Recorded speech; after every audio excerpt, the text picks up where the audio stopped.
It's really rare to have the creators like approving every single shot. It's usually the job of like a director. Like I say, we're really getting a bang for our buck. The whole thing cost like a fraction of a budget that a production company would have spent. I don't understand when at some point people are going to wake up to the fact that they should take more advantage of us.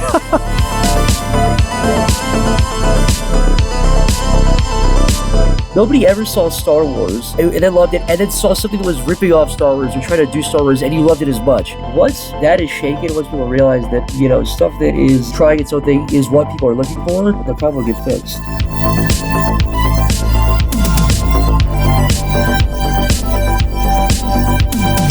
Hey, Hollywood, guess what this is? It's me coming for you. That was the other thing I was Break the conditioning!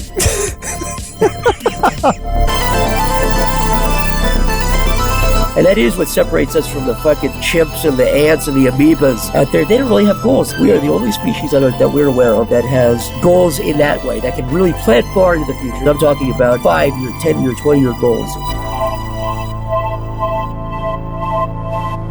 Hey, welcome to the Create Unknown, the home of Make Something Mean Something. I am Kevin Lieber. It is episode 100. We've hit triple digits, which is amazing. It's TCU night, Wednesday night, 5 p.m. Special edition because of our very special, amazing guest who we're so excited to have. But we got to hit a few things before we get to our guest. Isn't that right, Matthew Tabor? Yeah, we do. Well, the first thing is, like we mentioned last week, we went to this Formula E race in New York City this weekend, and it was awesome. Now, one of us got to take an actual lap in the car, and it wasn't me. So how was that, Kevin? It was amazing. And let me tell you, if anybody's been listening to this podcast for a while, they know that I'm not a big fan of fun or having a good time or No, you don't like fun at all. Or joy. Like none of those things are interesting to me. But this was great. Terrible. It was so much cooler than I thought it was going to be. I got to do a lap in this BMW i8 with a professional race car driver. And as soon as it was done, I literally asked him if we could go around again. But he said no, because apparently they needed the track to do like an actual Formula E race, which was also really cool. But yeah, I mean, take it from someone who hates fun. It put a smile on my face, man. It was really way cooler than I thought it was going to be. Yeah, everybody at Formula E was awesome. The Hugo Boss Emotion Lounge was an awesome spot to be in. Get very good food as we watched the qualifying and the race. That was just an excellent weekend, and it was cool to see the content that you got out of it, Kevin, on TikTok and Instagram. So that was cool, and we hope to go back next year. It really was that fun. We would recommend it to anyone. I'd also recommend wearing certain t-shirts. What do you know about those? The t-shirt sale has begun. They're up. Some of the sizes are already getting like perilously low. So definitely go. Very low. Yeah, definitely go check those out if you want a Create Unknown t-shirt. Our guest today, I actually leaked the designs to today's guest a while back, and he gave them his thumbs up of approval, his feculent goblin thumb up of approval on the designs. So, that made me feel good. And I hope that everyone out there likes them as well. The link is on Twitter. It's in the descriptions. It's just thecreateunknown.com/store. And you can pick up some shirts. And patrons get tremendous discounts. So if you are a patron of this show, your best bet is probably, or if you're on the fence on how to support the show and you listen to it all the time, just join the Patreon, and then you get the discount on the shirt as well. Yeah. And I really have a feeling like nobody knows who this guest is. So I'm going to take a stab at introducing them. Are we ready for that? Yeah. Good luck. Okay. Well, in April 2017, we spoke with production companies about partnering to make the Create Unknown. It really is that old. They all wanted the brand safety of like Liza Koshy and Ryan's World. We wanted PsychicPebbles. So we went on to produce this podcast independently. And we are now, as Kevin said, in episode 100. It's exciting. Kevin said triple digits, but clearly he doesn't use Roman numerals. But like the third book in the Lord of the Rings series, We have our own third edition of a guest who's emblematic of achieving individual greatness in a world teeming with flawed men, and has a goblin's greasy grotesquerie all in one character. Pebbles is back to celebrate the century mark with us, and it is indeed the return of the king. In the last 12 years, Zach Hadel has become one of the most recognizable and adored personalities in animation and comedy and podcasts, first on Newgrounds, then on YouTube, and now Adult Swim.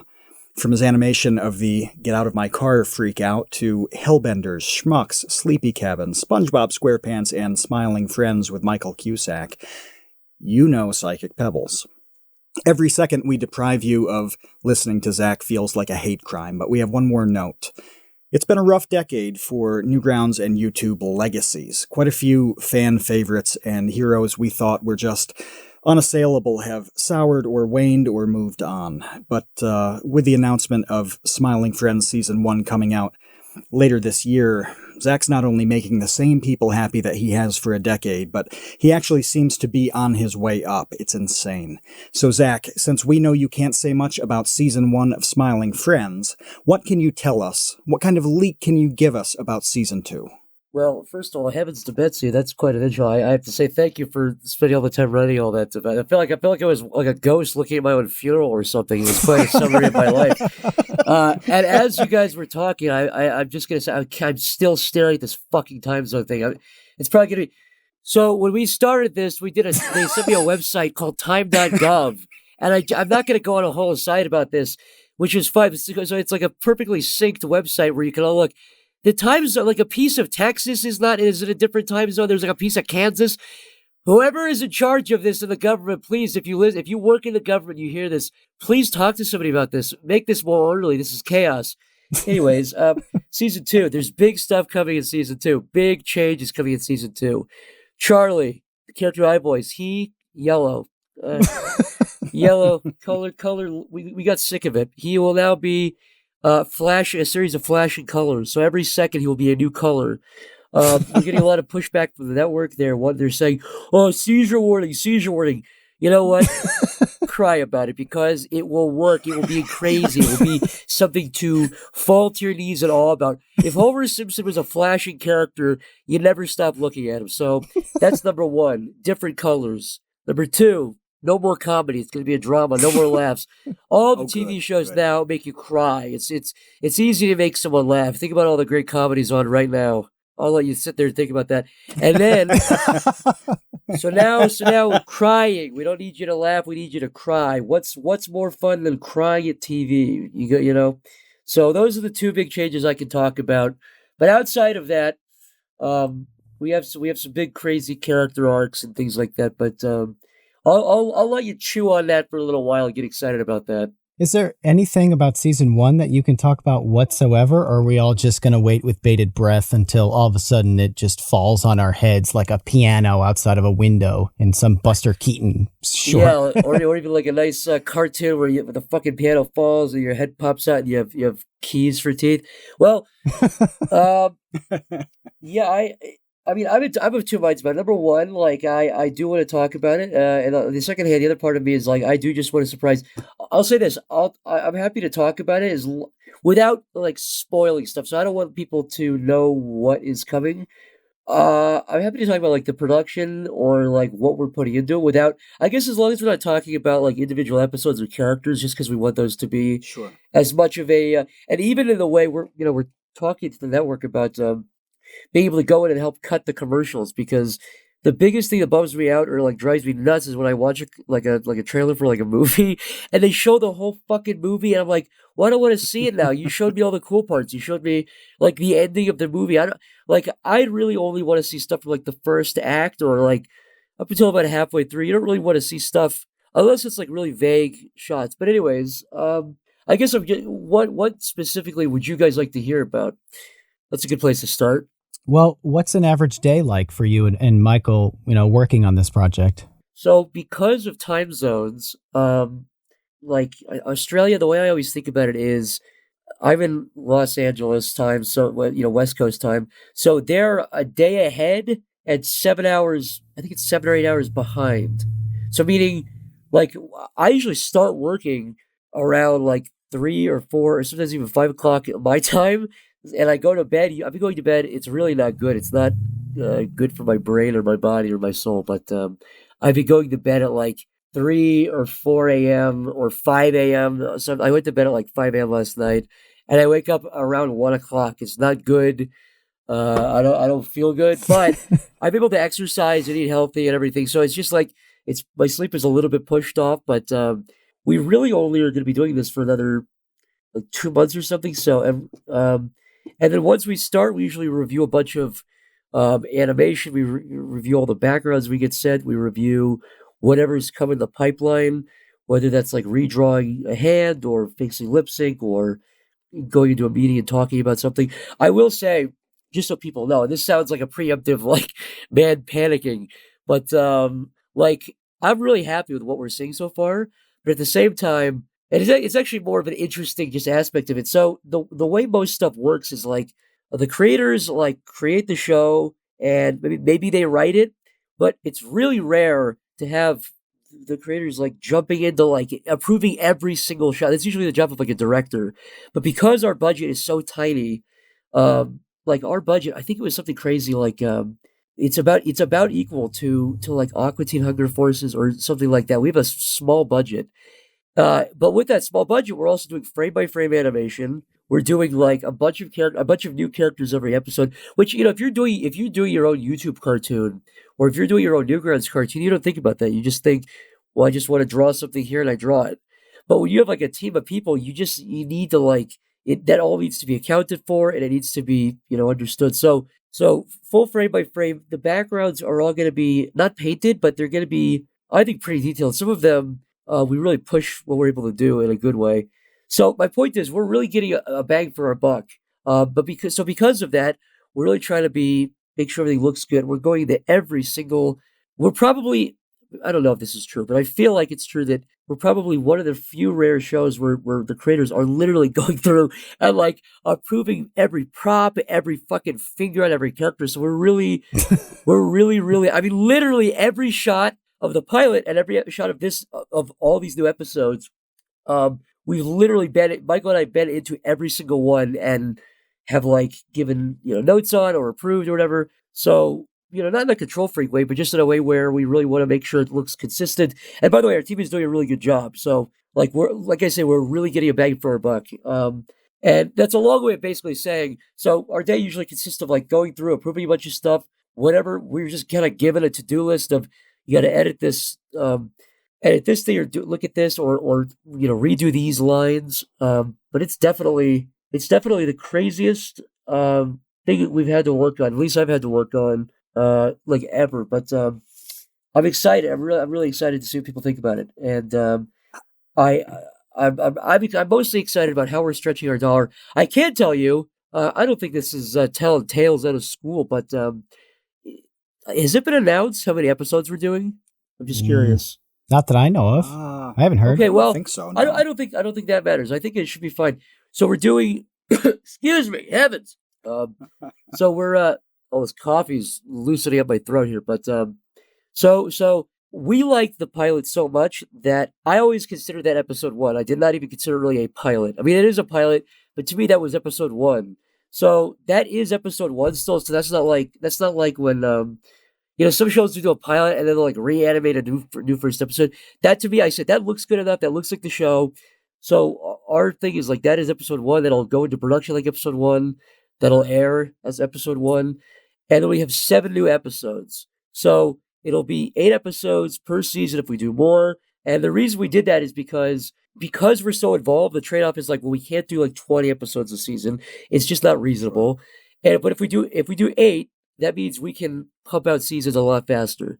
So hopefully, if we get to make more, which totally depends on reception and if people like it, then we'll do 8. And that means it's not going to take, hopefully, 2 years per season, and we're able to just kind of rush through. And it also means you don't have to have like filler episodes or, gag episodes, I guess.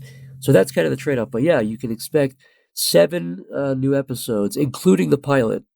How common is that level of involvement in in a show like yours? Like, is it something where people, if they could get away with it, they would love to have not that much control necessarily, but involvement in all the pieces? Or do most people just accept the fact that, a studio will do things for them, or what?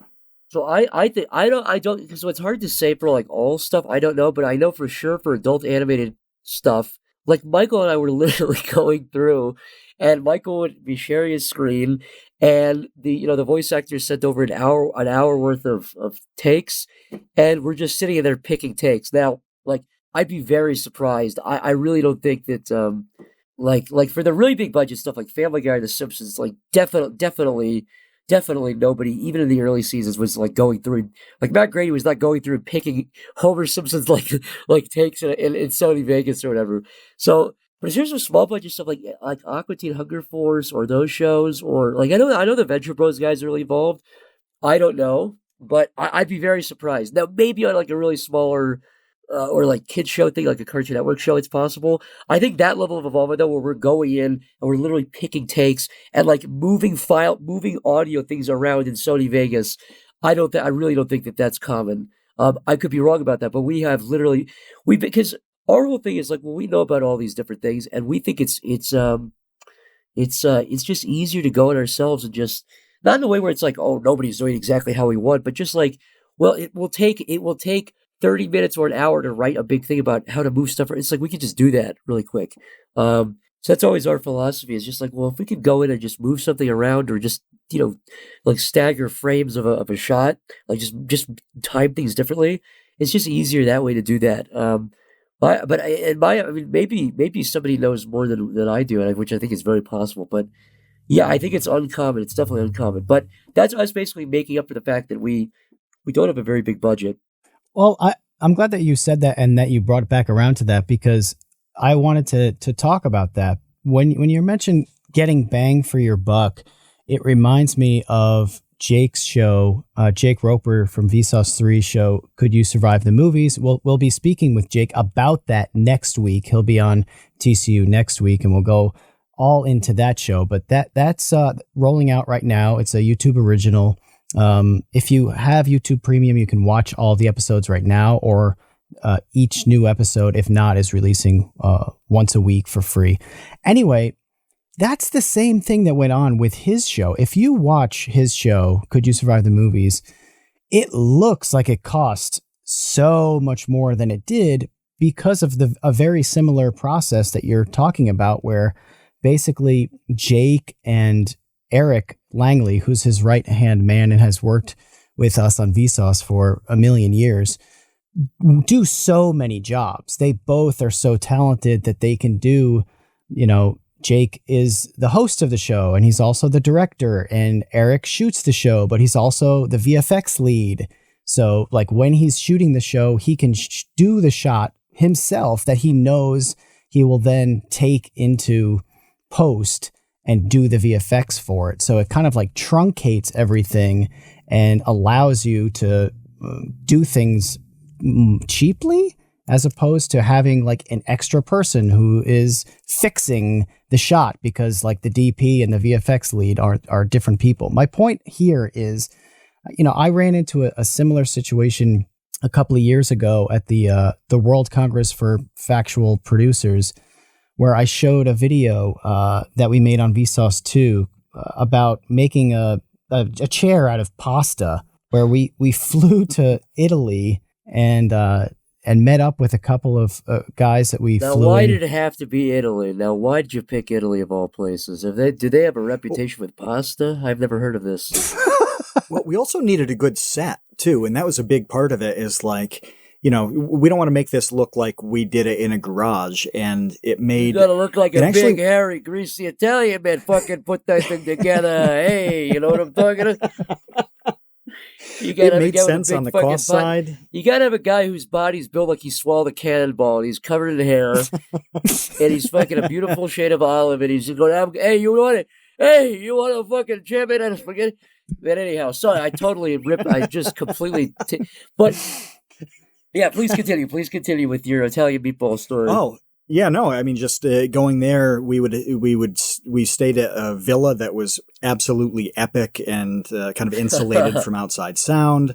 And all of that got us what was effectively really good studio space for way less than it would have been to, go to LA and get it done. Well, the whole thing cost like a fraction of a budget that a production company would have spent. So I'm on this panel with people from the BBC and PBS Nova and whatever else who spend $1 gabillion on these projects. And here I am showing this video that was on YouTube that cost, a 20th of what they expect. And Jake's show costs so much less. You and Michael are able to do so much with less. I don't understand when at some point people are going to wake up to the fact that they should take more advantage of us. We should be taken advantage of. We can do great stuff for very low prices. I think I've definitely said it before. I remember I was talking to you guys about this on a previous thing, but just that commonality of like, I really do believe the secret sauce of what makes specifically something animated, but I also think just in general, like a movie, piece of music, whatever it is a singular or two or three people, whatever it is, whatever that group is, that basically have a vision and they're able to go through and execute at least most of the things. They're top down. I think I really believe that the most cynical way you can make something and the more likely you are to really gamble something and lower the quality is if you have like that Manhattan Project mentality of like somebody is like in an like, and we're seeing it now, not even in a bad way, but sometimes things slip through where you get really, really compartmentalized and you start to lose what it's like. Okay, well, you have somebody has to thumbnail an episode, then somebody else. Well, first of all, it's a script, then it's the audio, and that usually the transition from script to audio is pretty easy because that's just all Michael and I. But then you have to thumbnail it. Somebody has to thumbnail it. Sometimes that's Michael and I. Sometimes that's somebody else. Then you have to storyboard it. So now you've already kind of you're two levels. You're at least one level generally, at least sometimes two levels already of kind of running it through this filter, right? The Dan Aykroyd running his crystal skull through those crystals that he does. He yellows the crystals, right? He yellows those stones, those beautiful stones. And then somebody has to like design the character. Okay, well, that's another layer. And then somebody has to actually like do a build of that design. Like, what is that? That's a turnaround. And then somebody has to, then it's like, so by the time you get to the thing, and then it's like the single animator individually animating that shot, not always, but sometimes, just not even through their own fault, but just through the process. It's literally the process is, okay, maybe the joke is this shot is fast. It's a quick shot. It's like the character has to move quickly. Well, they don't really know that. Like in our heads, way back when we were writing it in fucking November, that we understood, that's going to be quick. And it's like, now you have to relay that. So it's really making sure the information doesn't get lost as it gets run through all these various cogs. And I think that is the biggest, obstacle. And again, it's I'm not just saying it to be nice. Like really, it's not the fault of any animator. It's the fault of the process, right? Because if you're animating that shot yourself, you write it and you voice it and you throw it into Flash and you go through and you just draw it and it's done. And you really take advantage, you take for granted that process is just so similar from beginning to end. But I think I think we're really pulling something off from what we've seen. Like I'm really happy with everything. But no, like you say, it is that thing of like, with what we have, it is 2 or 3 or 4 times the budget. And I say that seriously because I'll give you a really good example. And I'm going to be a fucking asshole here and not say what it is, but you'll know what I'm talking about. In fact, when we come back, we'll all know what this is. We'll be happy to talk about it more. But one of the episodes we're working on now, we have an animator who people really enjoy, who I think is very talented, who is doing a sequence that is a different style than the show. It's a throwback to some other style that if another studio tried to replicate this look, okay, it's not this, but I'll just give you an example. Like if you tried to emulate like the Disney style in, I don't know, like Family Guy, when Family Guy did that, right? In that episode, they're cutting to all the different styles. We basically have a kind of a thing like that happening that I am 100% positive we're getting for a fraction of the money because we just have a really talented person on board. Well, I know if they'd outsourced to a studio, it would have literally cost like $1 million or $500,000 versus you have one really talented person. You just go, hey, can you do this? Because that one person understands how to like draw and do music and composition and effects. So those are the sorts of decisions, like you said, once I think the biz realizes this, they're like sitting on a gold mine. I really believe that, where it's like, man, there are so many people out there right now that are one man studios, or hey, one woman studios, whatever you want to say for that, one person studios. That's what the UN's official term is, one person studios, right? So, but basically, you're a one man studio, and you can write, direct, voice, do music, do sound effects, do visual effects, and you're doing the job. And not only you're doing the job, but you are literally keeping the vision like very straight ahead, very like on point. So I think that's absolutely the future of entertainment, and I think I hope in 10 years we're looking back at this and going, oh, you remember when they didn't realize that they were sitting on this giant golden egg, but the fact that they haven't realized it now is kind of shocking to me. So maybe it'll take longer than we think. You never know with this stuff. I think they know. I think they know, and for a lot of reasons, they're really slow to adopt or don't want to do it. This is the story of Major League Baseball integrating properly, with Branch Rickey saying, hey, there's an entire class of players here that we've been excluding who are fantastic. There's nothing stopping us from having them, but who's going to be the first? And then you get, Jackie Robinson and Larry Doby and people like that. But even after 15 plus years of teams being successful with this, there were others like the Boston Red Sox, who were the last team in Major League Baseball to integrate, to take advantage of what at that point everybody knew was a fantastic, amazing, undervalued asset, rather. I get the same vibes here, where for a lot of reasons people don't want to admit, for example, that somebody else can produce a show for 20% of the cost and have it be better. Yeah. I mean, that's something we've run into when we've had meetings and talked to people. You can say, well, no, we don't need a crew of 15 for this. We honestly need 3, and one of those is to carry the bags. Yeah, yes. Oh my dude, like one of the things that drives me nuts. It makes my blood boil. It's not even at individuals, but like I hate waste. I really cannot stand waste. So I'll even give you. I mean, we had I'll just say this. Like there's a lot of instances where, like you say, it's like somebody carrying the bags. Even for the pilot, we went through a studio and we got the bill. We were just like, can we get the bill of this? And literally there was like charges on there. Like we never used that. Not, by the way, I'm not talking about Studio Yacht, but we had to go through another thing as a production company, and they did their job well as a production company. But there were things on that bill like getting the coffee. It's like, well, we never even use that stuff. It's like, why is that? We didn't want that. It's a waste. It's like or even like you send that thing to somebody. And it's like, okay, well now we have to send this to somebody else so they can run it through a thing. And it's like, that's just a waste of time. You're like, you're actually legitimately wasting time and wasting money. I'm not being a control freak. You're wasting time and money. It's actually pointless. You're like, you're racking up the bill. That money could go to some animator. That money could go to some FX person. That money could go to some audio engineer. That money could go. I'm not even saying give it to us. Like, I don't care.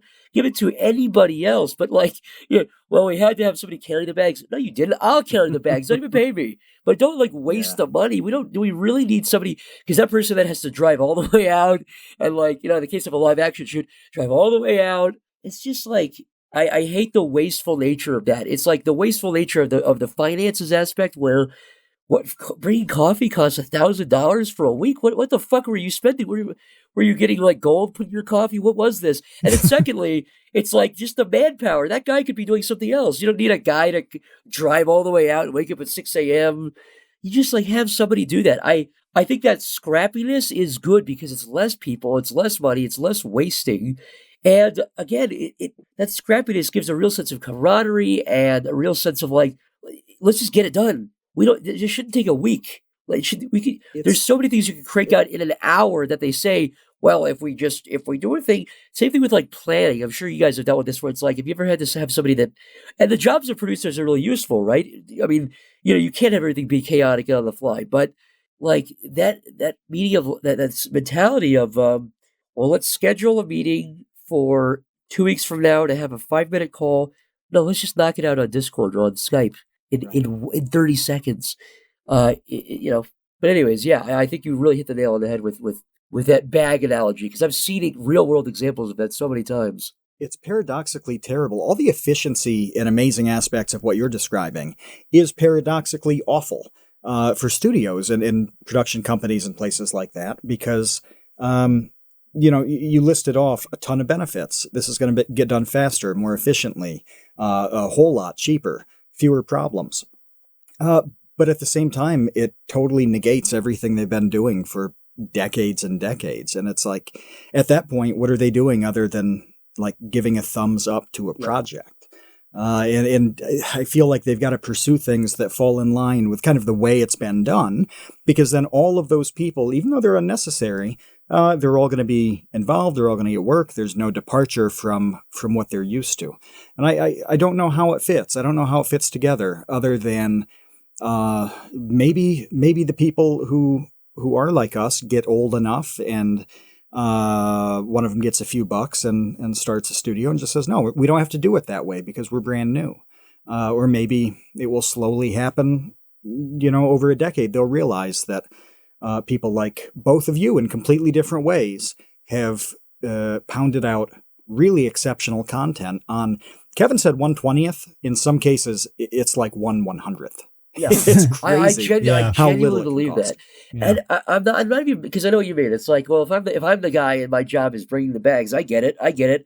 So I'm not even mad at the people. I'm not even mad at the people that are greenlighting this stuff. They've just inherited this system from 10 years ago, who inherited it from somebody else 10 years ago, and you go all the way back. I'm mad at the system, though. I really, it's waste. It promotes waste. It promotes complacency, like this sense of just like sitting around, rather than just like get it done.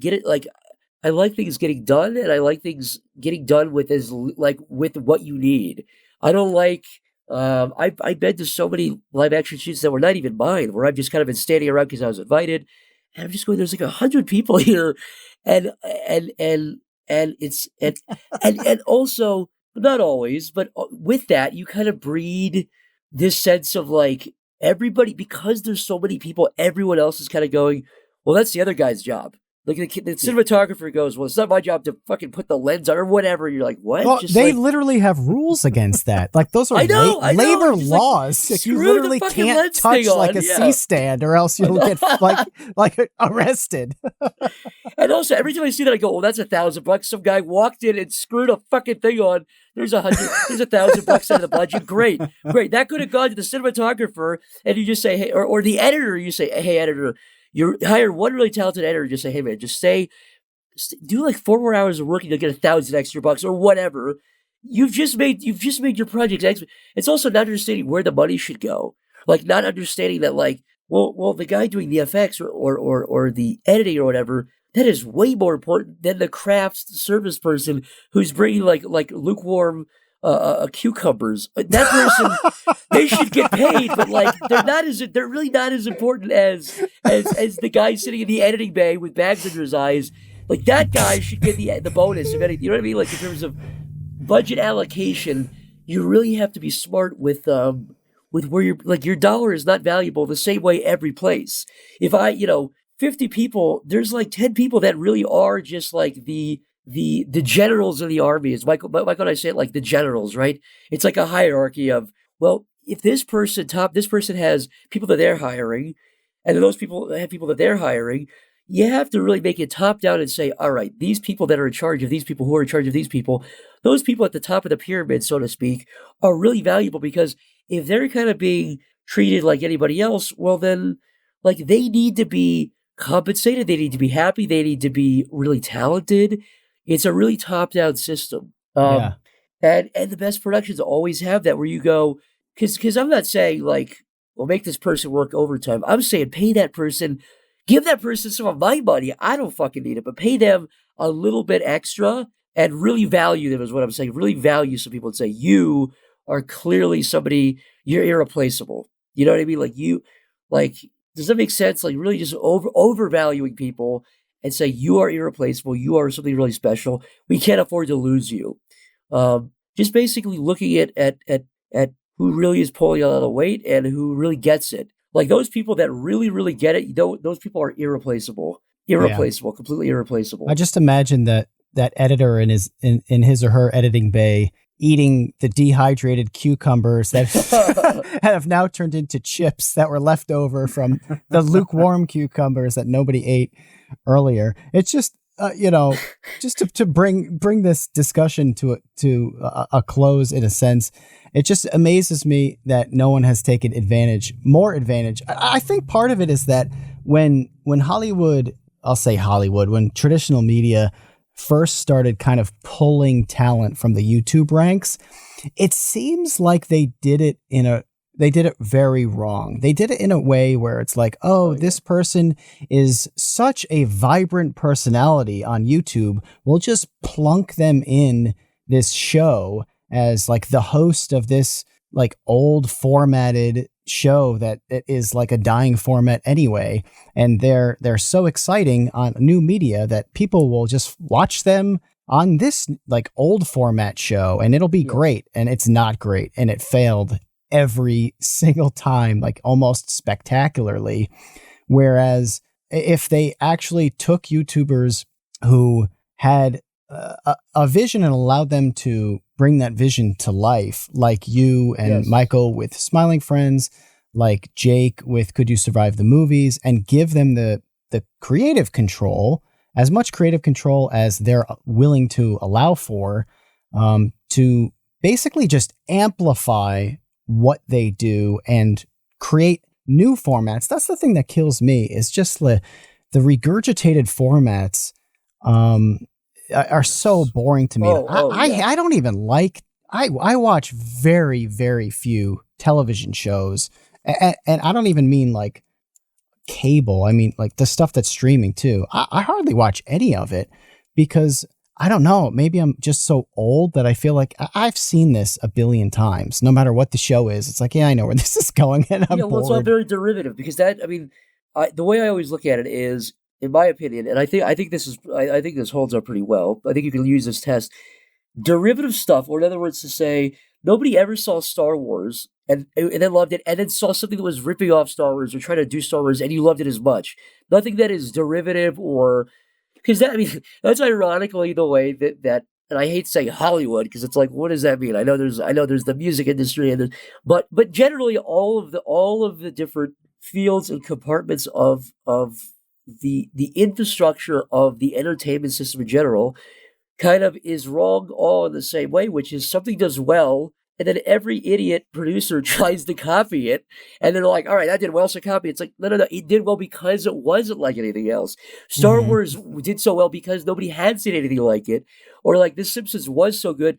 I mean, before The Simpsons, the only adult, or I should say, animated comedy that was kind of for families or adults was The Flintstones. And The Simpsons is nothing like The Flintstones. I mean, Homer Simpson and like Fred Flintstone, you can say like the character archetypes are a little bit, maybe they have some similarities, but it's not visually similar or like narratively similar or comedically similar. So people really, or Beavis and Butthead or I don't know, any of these shows that really, or movies that really have been, breakout successes, they're not copying anything else. They are their own thing, and everything that tries to copy it, like Brickleberry was never as big as like Family Guy. That's derivative. That's copying Family Guy. It once that is shaken, once people realize that stuff that is not derivative, it is trying its own thing, is what people are looking for. I think once that's realized, the problem will get fixed. But I don't know when that'll be. It's been going on for a long time. Yeah. Well, I've got two little points on the most important part of this whole exchange, which is the lukewarm cucumbers. So, number one, we've needed a thing for years that we can insert into contracts, a little test to see if somebody's reading it, a request, it's just going to say lukewarm cucumber. I bet they will all agree to it. I bet they'll all say yes. My writer. Well, the second thing is, this actually exists. I looked it up, and the first thing I get is lukewarm potato and cucumber salad. What? What have you looked up to get that? Yeah, I just typed in lukewarm cucumbers to see what would come up, and I hoped it would be something awful, but instead it was something real. And it looks decent. It looks exactly like the kind of like inoffensive slop that would be in like a craft services table. Oh yeah, that nobody touches. Everyone just gets like Chick-fil-A anyways. Right. Nobody fucking eats that shit. Oh, you haven't loaded your plate down with lukewarm potato and cucumber. Some kind of mystery white sauce. It's not really ranch dressing. It's like, what is that? I'm not gonna dip anything in that. That was it. That was just. I thought you had two things. That was it. Just the existence of cucumber potato salad. Him. Yeah. It's going to go in the contract. That's number one, and that's significant because I'll spend years doing this, and I'll probably put it in other people's contracts. We'll see. And when you've got to like make a name for a company that isn't outward facing but still owns something, it's going to be Lukewarm Cucumber LLC. You guys, that is yours, guys. You guys have that one because it's a metaphor for the sickness of the fucking industry. That was me slamming down a fucking stack of Post-it notes. Hey Hollywood, guess what this is? It's me coming for you. We're coming for you. That was the other thing I was. Break the conditioning. Go ahead, please. I was going to bring up is that part of the lukewarm cucumber carrier and like coffee getter has got to be that some executive producer's dentist's nephew needs a job. Nepotism, yeah. You know what I mean? That's definitely can I bring part coffee? Yeah, sure. Sport, go on. Bring coffee. Bring some Dunkin' Donuts coffee. Can I keep the cucumbers lukewarm? And they're like, yeah, kid, but you've got to know that to get them perfectly lukewarm, they have to be luked and warmed by friction because a microwave will be too hot. There's no way to do this. So we need you to sit on this stool, like a hen, gently rubbing the cucumbers. You got to sit on like a mother hen, really warming an egg. Yeah, the cucumber goose. 23 years. That's the secret. That's the secret. That's the secret flavoring to all of those delicious craft services. Is some 23-year-old intern who has fear in his eyes, sitting on those cucumbers like a mother hen. That's the secret flavor to it. The fear, the raw fear. But somebody has to be the best with that, and I can see somebody rising through the ranks of Hollywood because they're so good at keeping the cucumbers lukewarm. They'd be that guy that people did request in contracts. Be like, yeah, I'll do this production if we have Jeff getting the cucumbers just right. Mm-hmm. Yeah, be the top of my contract. I was also thinking Adam Ruins Everything is another good example of something that went from the internet to TV and carried over the same vision and was successful. Absolutely. I think you were talking about earlier about those early people, and I was looking at that very closely when it happened because I'm definitely always waiting. This is so often said by so many people, but I really do feel it for myself, which is I'm always waiting for the day where it comes crashing down, where somebody goes, "Oh, you shouldn't. Oh no, you like slipped through. You shouldn't have gotten. Oh no, you were that way. Get out. Like this is like a one got mixed up with a zero somewhere. You shouldn't be making a show." And so I always look for other people when other people make that transition. And Bo Burnham is my favorite example because I was following that guy when he started. And Bo Burnham, started off as the guy in his room, and then he went to physical stand-up. And I think the secret ingredient is always changing up what you're doing and never falling into a formula. And like saying, I'm the guy that does this, right? Saying, I'm the guy, this is my shtick. I think once that happens, you kind of, I think that's when it's over. You have to kind of reinvent yourself as an artist. And I hate that, as an artist, but, you have to use your skills, but find out like, am I good at movies? Am I good at this? Like, what else? Using the skills you have currently, what else can you do? I think if you think like that is how to never drown, in my opinion. Mm-hmm. Well, what's the balance though between constant reinvention and stopping doing something that's successful? I think my answer to that would be whatever you want to do. Like if you feel like you're getting burnt out, don't do it. It means you don't like it anymore. It's a very good question you ask. I think that's it. Just what are you happy with doing? And also, are you changing? What are you changing it up for? Is it for money or is it for creative pursuit? Is it because you think you're really going to make something interesting? What is your goal with it? The way I think a good way to view it is almost like climbing a mountain.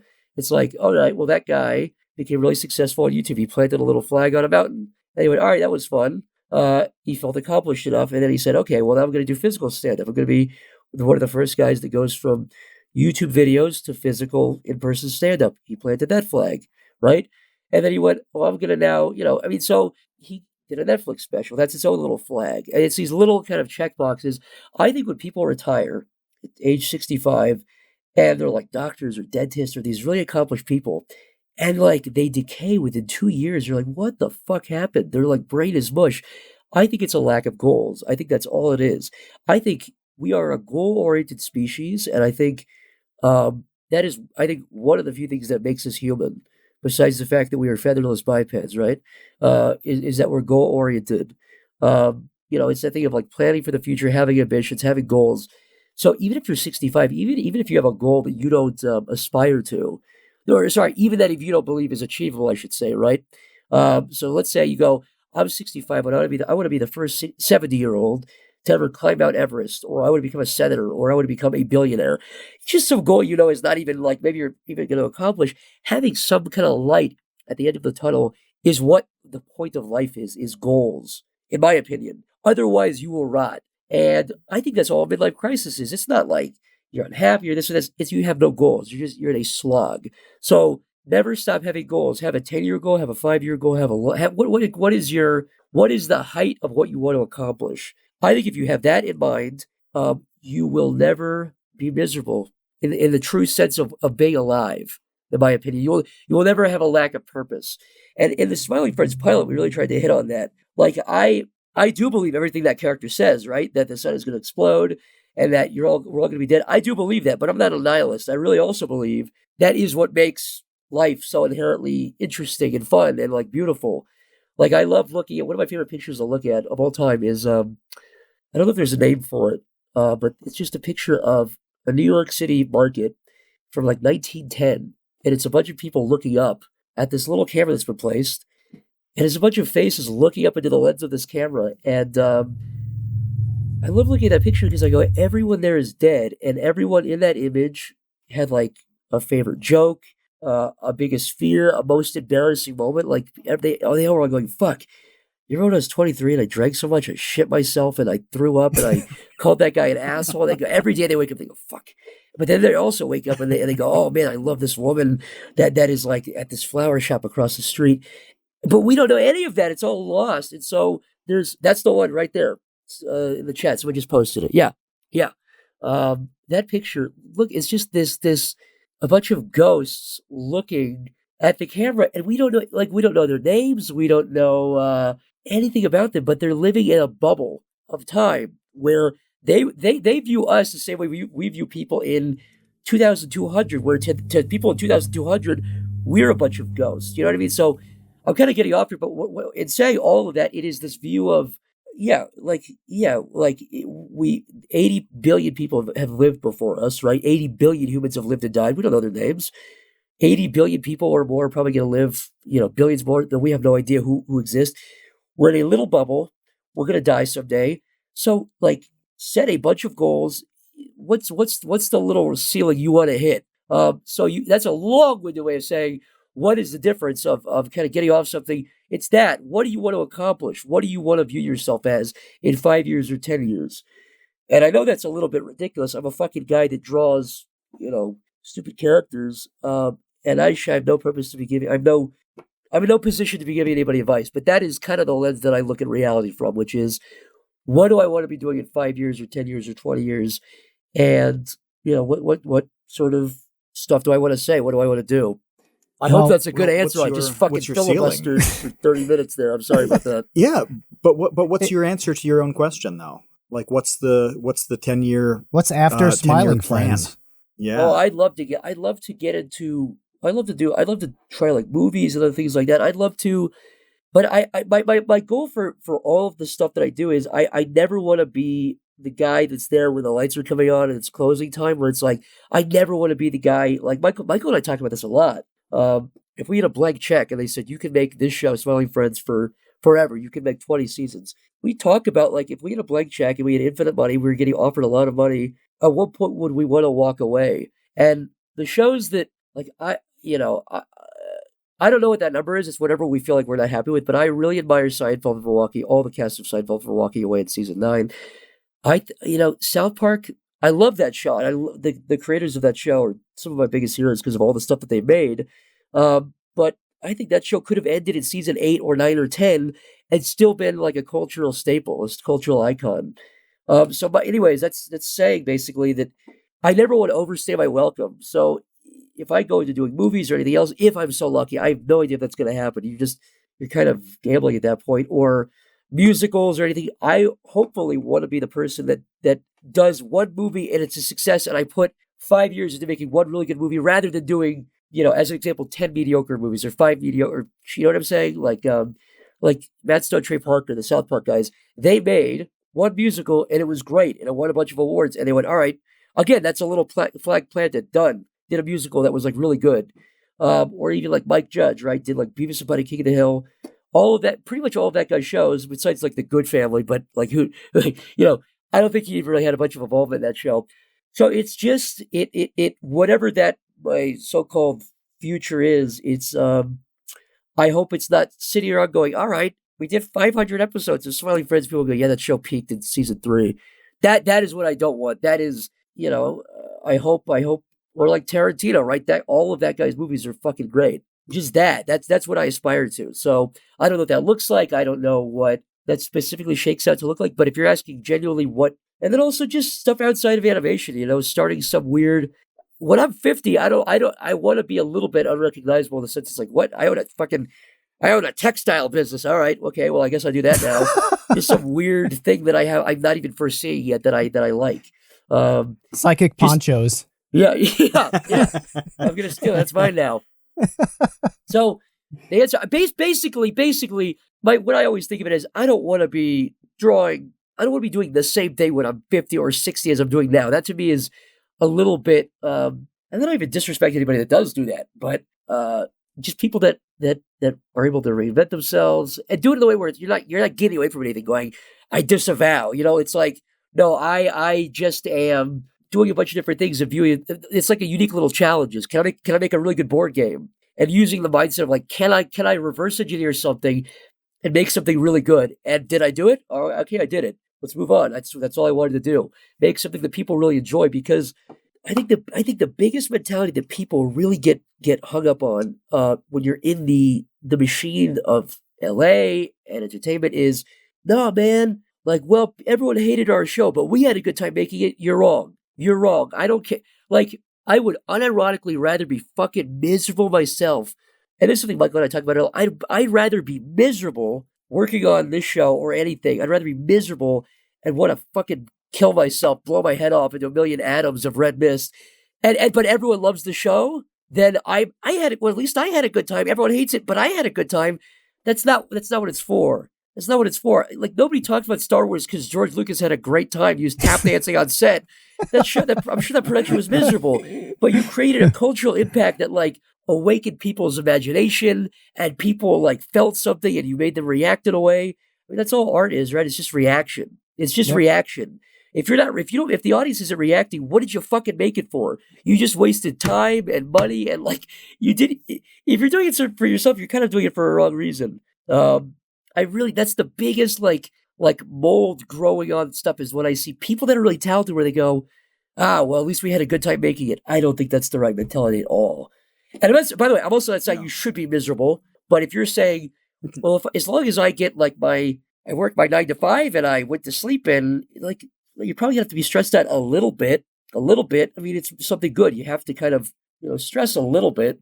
So again, I'm sorry, I'm giving these long-winded answers, but, you're asking me questions and stuff that I think about a lot, that I sit on, basically.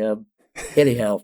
Well, these are big questions. Yeah, I want to go backwards for a second and kind of flatter and stroke your ego a little bit with an insight that I have. Please, yeah. Okay, so here we go. Listen up.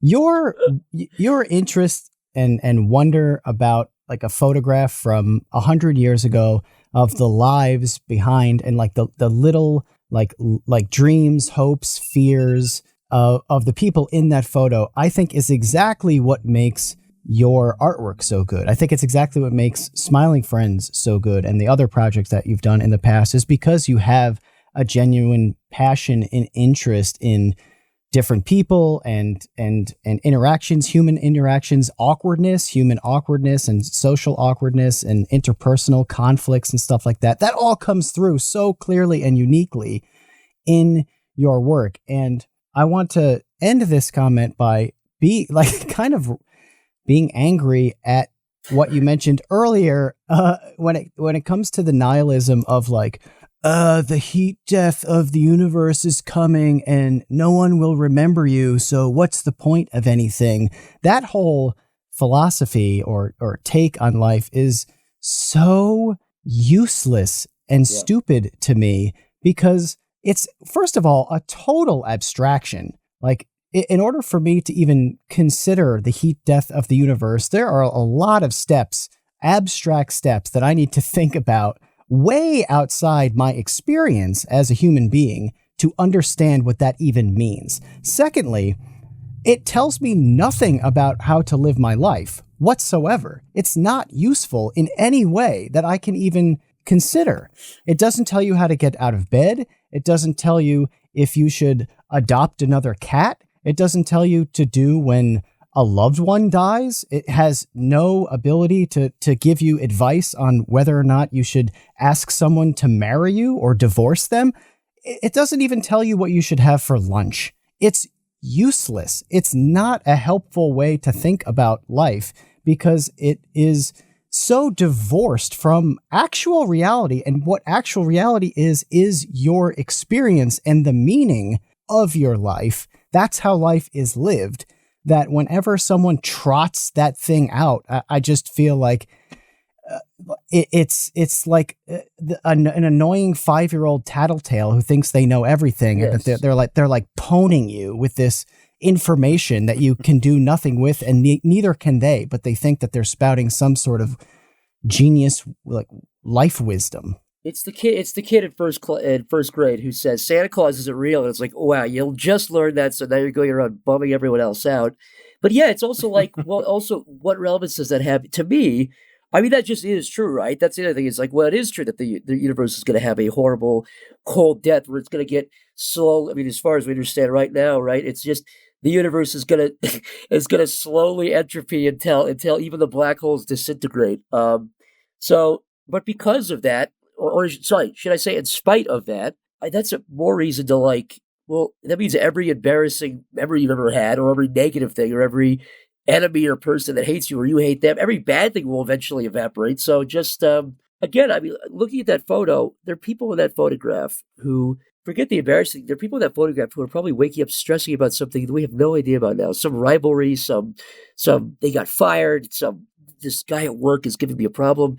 We have no idea about that now. But the people that just fucking relaxed and enjoyed their life and strove for things like, who do we know about now? Who do we know about now? I mean, Teddy Roosevelt, I mean, Einstein, all these people that they did something with their sliver, and we still talk about them. So they've actually outlived their little bubble. So I think that's more reason to actually strive and to really go, okay, well, we have one little shot in our sliver to hopefully make an impact, hopefully a good one, that outlives you. But otherwise, just it's a reason to act in a good way, to cherish life, and to make a good impact. But yeah, it's that mentality of like, the universe is going to die. Well, so what? Why is that a reason to get upset? You're alive. You have like sentience. It's better than nothing at all. Than never waking up. Than just being in an eternal void where the laws of the universe were never conducive to let matter, coalesce. I mean, do you see what I'm saying? It's a little bit like a bizarre, like, well, I'm alive and everything's going to end. It's like, well, you're alive though. That's the whole point of why you should put a positive spin on that. It's just weird. It's also like, what, are you going to waste your life sitting around being pissed off? Go for it. Be free to do that. I don't know. It's a very bizarre mindset. Yeah. Well, as much as you don't want to sit around being pissed off the whole time, you were right about saying that, happiness and fun and that being the first priority kind of isn't the way to do it. And Kevin and I joke about this all the time. Kevin did it in the beginning of this episode saying, I don't like fun. I don't have fun. Well, we go overboard on it, but at the same time, I don't think either of us really thinks in terms of things like fun or happiness. We think about outcomes. We think about the meaning. Both of you mentioned meaning being a part of it. That's a tremendous shift in mindset, and thinking more about what it means to people, what they're doing with what you're creating, if they like it. I mean, that's the big thing. Not so much did I have fun doing it. And like you said, you can't go into it hoping to hate it. I mean, that's not great either. But there's a really big difference in the decisions you make and the type of work you end up doing, even after you think you're fully committed to it, when you really focus on the meaning part instead of this kind of vague happiness, which comes with like the execution of the meaning anyway. So yeah, that's a really healthy mindset on the creative side. And I just feel bad when I talk to somebody who, let's say they're a smallish YouTuber and they get 1,000 views on a thing. Like 1,000 views is, more people than filled like the gym in my high school. In the auditorium that couldn't hold 1,000 people. And imagine just all of those people with all of their stories and lives, for whatever reason, they decide to watch you for 5 minutes. That's an amazing thing. That's a tremendous, tremendous achievement. And focusing on that kind of meaning, honestly, makes up for any element of difficulty and non-fun you end up encountering. Absolutely. No, and I feel like, because I completely agree, by the way. I think about working all the time, accomplishing my goals, as you guys do. I think as a lot of successful people do. And I think we get happiness from executing those goals. So right now I'm definitely miserable. I'm still exercising, still getting a good diet, been eating a lot of fish lately, chicken, a lot of protein, greens, all that fun stuff. So I'm still healthy, but in terms of like what I'm doing with my free time, it's mostly work. But so I'm not going to an amusement park or I haven't like watched a movie or played a game in like a few months. However, which would give me little dopamine hits, right? Little short term. Oh, I just got a little high from that. But hopefully, like when the pilot came out, that itself was a big high. That was an actual happiness, not because you're getting praise or anything. It's because you made something that people enjoyed. Oh, all that hard work was for something. I did what I was setting out to do, which is make something that like was worth something to some people that they consider good. So I will every time trade off short-term happiness, having a little ice cream cone, going to a park, playing a video game, just for me. That I will trade 1,000 of those just for one sensation of accomplishing a goal that I spent 6 months pursuing. That to me is like the biggest sense of happiness and purpose and meaning, and like what you're quote unquote put on earth to do. To me, that's the biggest, that's the pinnacle. That sensation of that. And I'm sure you guys feel whenever you do a really good podcast, whenever you put a really good video out, and it really connects, it really lands in the way that you wanted to do that. It's like, man, to me, that is the biggest dopamine rush you could get, way more than at least for me, again, watching a movie, playing a game, eating junk food, whatever that is. That to me is literally infinitely higher. You've accomplished something almost spiritually, not even like in a religious way, but like it's a sensation of like purpose and like overcoming. I don't know. It's hard to articulate, really, but you guys know the feeling I'm talking about. Yeah. Well, it is like a hierarchical experience where you're basically climbing. Go back to your mountain, and planting flag analogy. It is that ostensibly or metaphorically, where you have an aim in mind and you work towards it, and you get to the top. And at that point, you can look around you and take in the view. Yeah. Yes. And really enjoy, the journey that you went on. And now that's come to an end. And for whatever reason, that disease that we have, that like Sisyphean disease that we have, means that we run down the mountain so that we can climb the next one, next to it, the mountain next door. And it just happens over and over again. But you're right about I never thought about the midlife crisis thing being basically a lack of having a mountain, I guess. And all of a sudden it becomes this thing where you're looking backwards into your past because you didn't get that Corvette or something that you should have been driving when you were 24 or whatever, but you couldn't afford it. So now you're buying that Corvette and you're going to work on it every weekend or whatever. And all of a sudden that's supposed to, bring you happiness. But I think the reason it never does is because even if and when you do get that Corvette, it's like, well, now what? That's such a short-term, short-lived,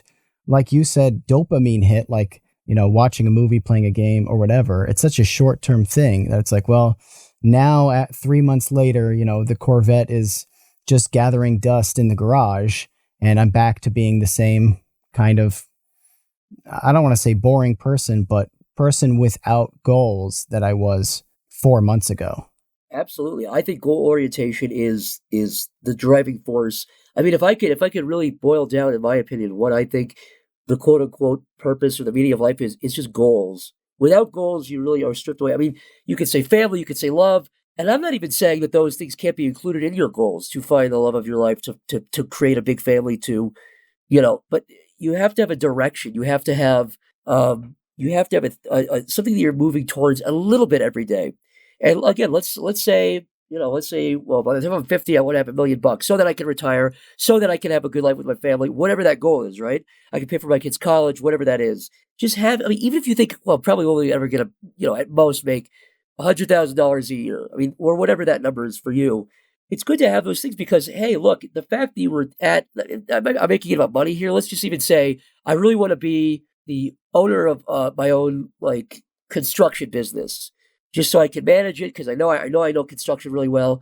Well, if that's your goal and you only ever make it to the number 2 position and number 3 position, that is way higher and way closer to what you wanted than it would have been if you were just kind of waking up and then just going, I'm just going to go to work today. And I want to be successful in some vague sense versus a very specific goal. I think goals are everything. Once you strip a goal away, and that is what separates us from the fucking chimps and the ants and the amoebas out there. They don't really have goals. They don't have, I want to build a rocket. I want to build an empire, whatever that is. We are the only species on Earth that we're aware of that has goals in that way, that can really plan far into the future. Not just, I'm going to bury this.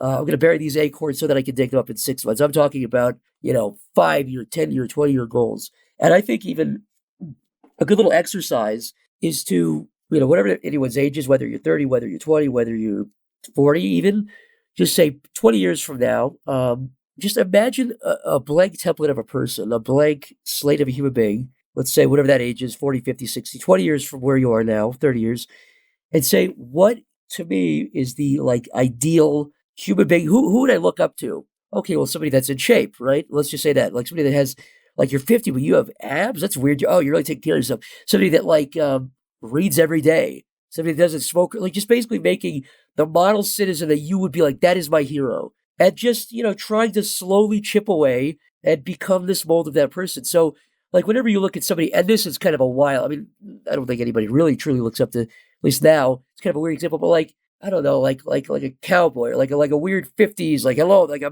manly man, where you're like, wow, that's God, I'd love to be that guy. Well, that guy at one point was a 15-year-old. So, or just whatever that, John F. Kennedy, just whatever person, Teddy Roosevelt, I guess even Teddy Roosevelt's a pretty good example, because that guy was super accomplished, right? Just that guy was like, I'm going to be a cowboy, I'm going to be president, okay? Whatever that person is, where you're like, that person is incredible in the way that they conduct themselves. They're almost otherworldly. They're almost superhuman. And they just kind of strive towards that. And maybe you'll only ever be 1/80th of what that human being is, that fictional human being is that you've created. But I think if you view it in terms of that, just kind of slowly, it's like a ship at sea, right? Even if you're only turning an inch to the left every mile, I mean, eventually that is going to be quite a turn after 20 years. It might not be fully, you might not fully hit the island that you want to hit, but I mean, you'll be a hell of a lot closer if you just inch towards it slowly every day, every week, every month, whatever that is. I don't know. I don't know if that, for me, that's what helps, at least. Mm-hmm. It's that compound interest thing. Yeah, it's dividends. Yeah, exactly. Compound interest too. It's deferred gratification too, and that's the thing that I try to look for with literally everything involving other people in my life, is whether they understand and are comfortable with deferred gratification. If they're not, it's going to go badly. It just is going to go badly. So here's an example that's, you'd think it wouldn't come into play, but buying a car, you have to know about the seller's commitment to deferred gratification. There's a decent argument to set a car price at such a level that it will sell very, very well, because you'll get the routine maintenance. You want to make them happy so that when that car has run its course, they come back to you and buy another Subaru or whatever it is. that's very different than somebody throwing financing terms at you that are going to start paying them properly, a month in. So that idea of is whatever's happening here going to mean something in the long run more than it means today? That is almost always the better option. When you can't commit to that, when you can't recognize it, you just have this crazy cycle of shit that happens, and sometimes it's good and sometimes it's bad. But you're just like randomly pulling a card out of the deck every single day of your life, and that's that gets old. That's a hard way to live. And when you think about meaning and compound interest and investing time and all of that, it gets you to a better place. That's a whole lot easier to navigate. Yeah, Absolutely. You'll wake up with a sense of purpose and happiness every day. I think. Once if you hit your goals, you'll wake up and just feel good inside. It's a sense of accomplishment. Can I take this conversation to a really stupid U-turn at this point? Please. It's go. I mean, I like talking about it, but definitely, please talk about. We can talk about something. I want to hear it. What is it? What's the crazy? Okay, all right. So I think that we've gotten the motivational element of this the podcast. TED Talk. You TED can Talk be is whatever over. you want to be, guys. Set Take it from a goals. YouTube animator. Yeah. I want to get smooth brain for a second and discuss something that annoys me, and I want to know your guys' thoughts on it. So I see this all the time now. I don't know when it started, but I see it all the time on social media, and I hate it. And that's this. I hate it when people get married now and say that they married their best friend. That's the stupidest. Why is this so bad? It's the dumbest way of categorizing your spouse. That's Because bizarre.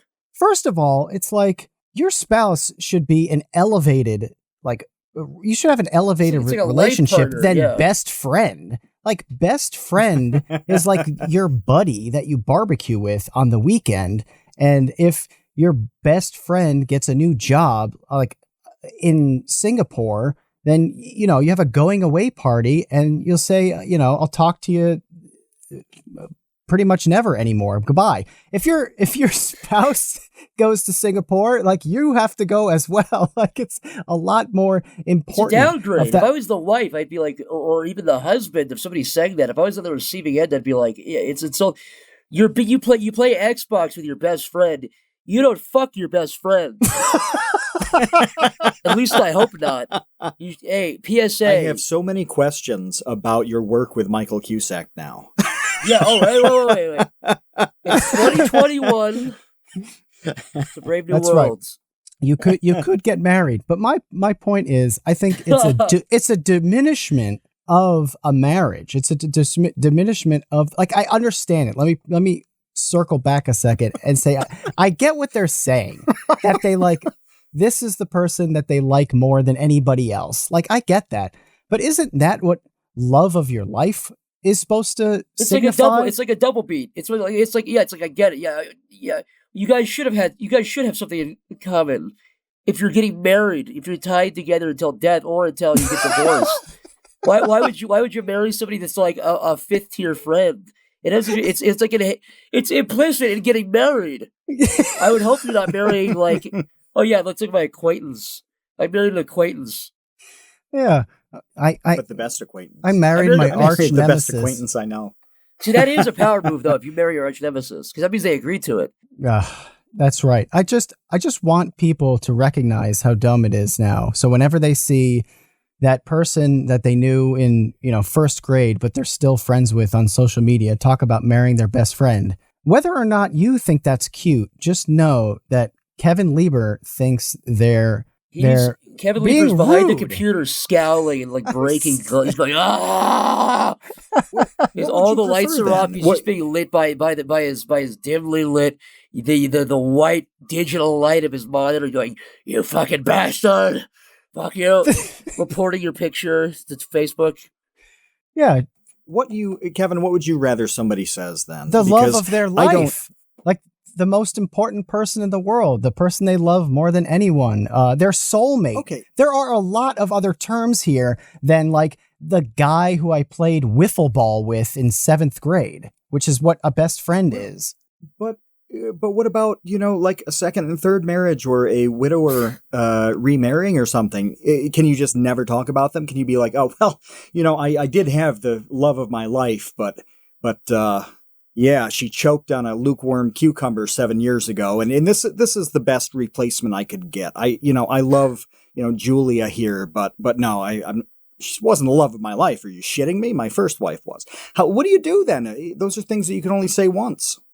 No, I mean, something went terribly wrong. I think you could have another. I mean, if it's not the love of your life, again, why are you marrying them? It's a good question. I suppose, yeah.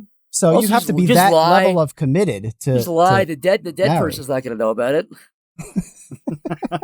It's the moral thing to do. Well, I always thought that partner was very meaningless. Not meaningless so much as cold, clinical and stale. This is my partner. Yeah, all right, relax, That's buddy. right. This If is you my like beautiful wife, bicycles who I only have missionary sex with for the purposes of procreation. Thank you very much. That's what you should say.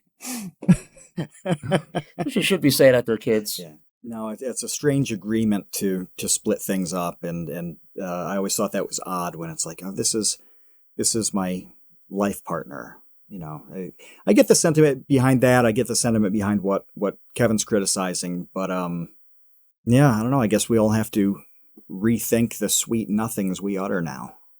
Yeah, well, I mean, the problem is I'm a lot of people judging you. They hear words and they just copy them. Like doggo, I'm like, you just fucking saw somebody else say that. If those words were hated, if those words were despised by everybody, those people would never use those words. It's like not being too cynical about it. I'm just like, you're saying that because you saw somebody else say it. You don't actually like that word. That was going to be my point. I'm so glad that you brought that up. Is that somebody at some point said, I married my best friend. Everybody else saw that. And they're like, I also married my best friend. And what I'm trying to say is, let's get off of that. Let's get out of that. Like, let's go back to something a little bit more precious than, marrying the guy I watch football with or the girl that I get wasted with on Chardonnay every 2 weeks. This implies, though, what you're saying about the best friend theory here is that for this to happen, somebody would have to meet the future spouse. That person becomes their new best friend, and an old best friend has lost their job. And that's who we need to get together here, is the massive group of former best friends that were displaced by a spouse. Yeah. They just got kicked to the curb. Deposed. Yeah, that's right. That's what I'm saying. I'm saying that's not true. It's like you still have a best friend, and that's, Johnny or Janie or whatever. This is your spouse, which is more important than a best friend.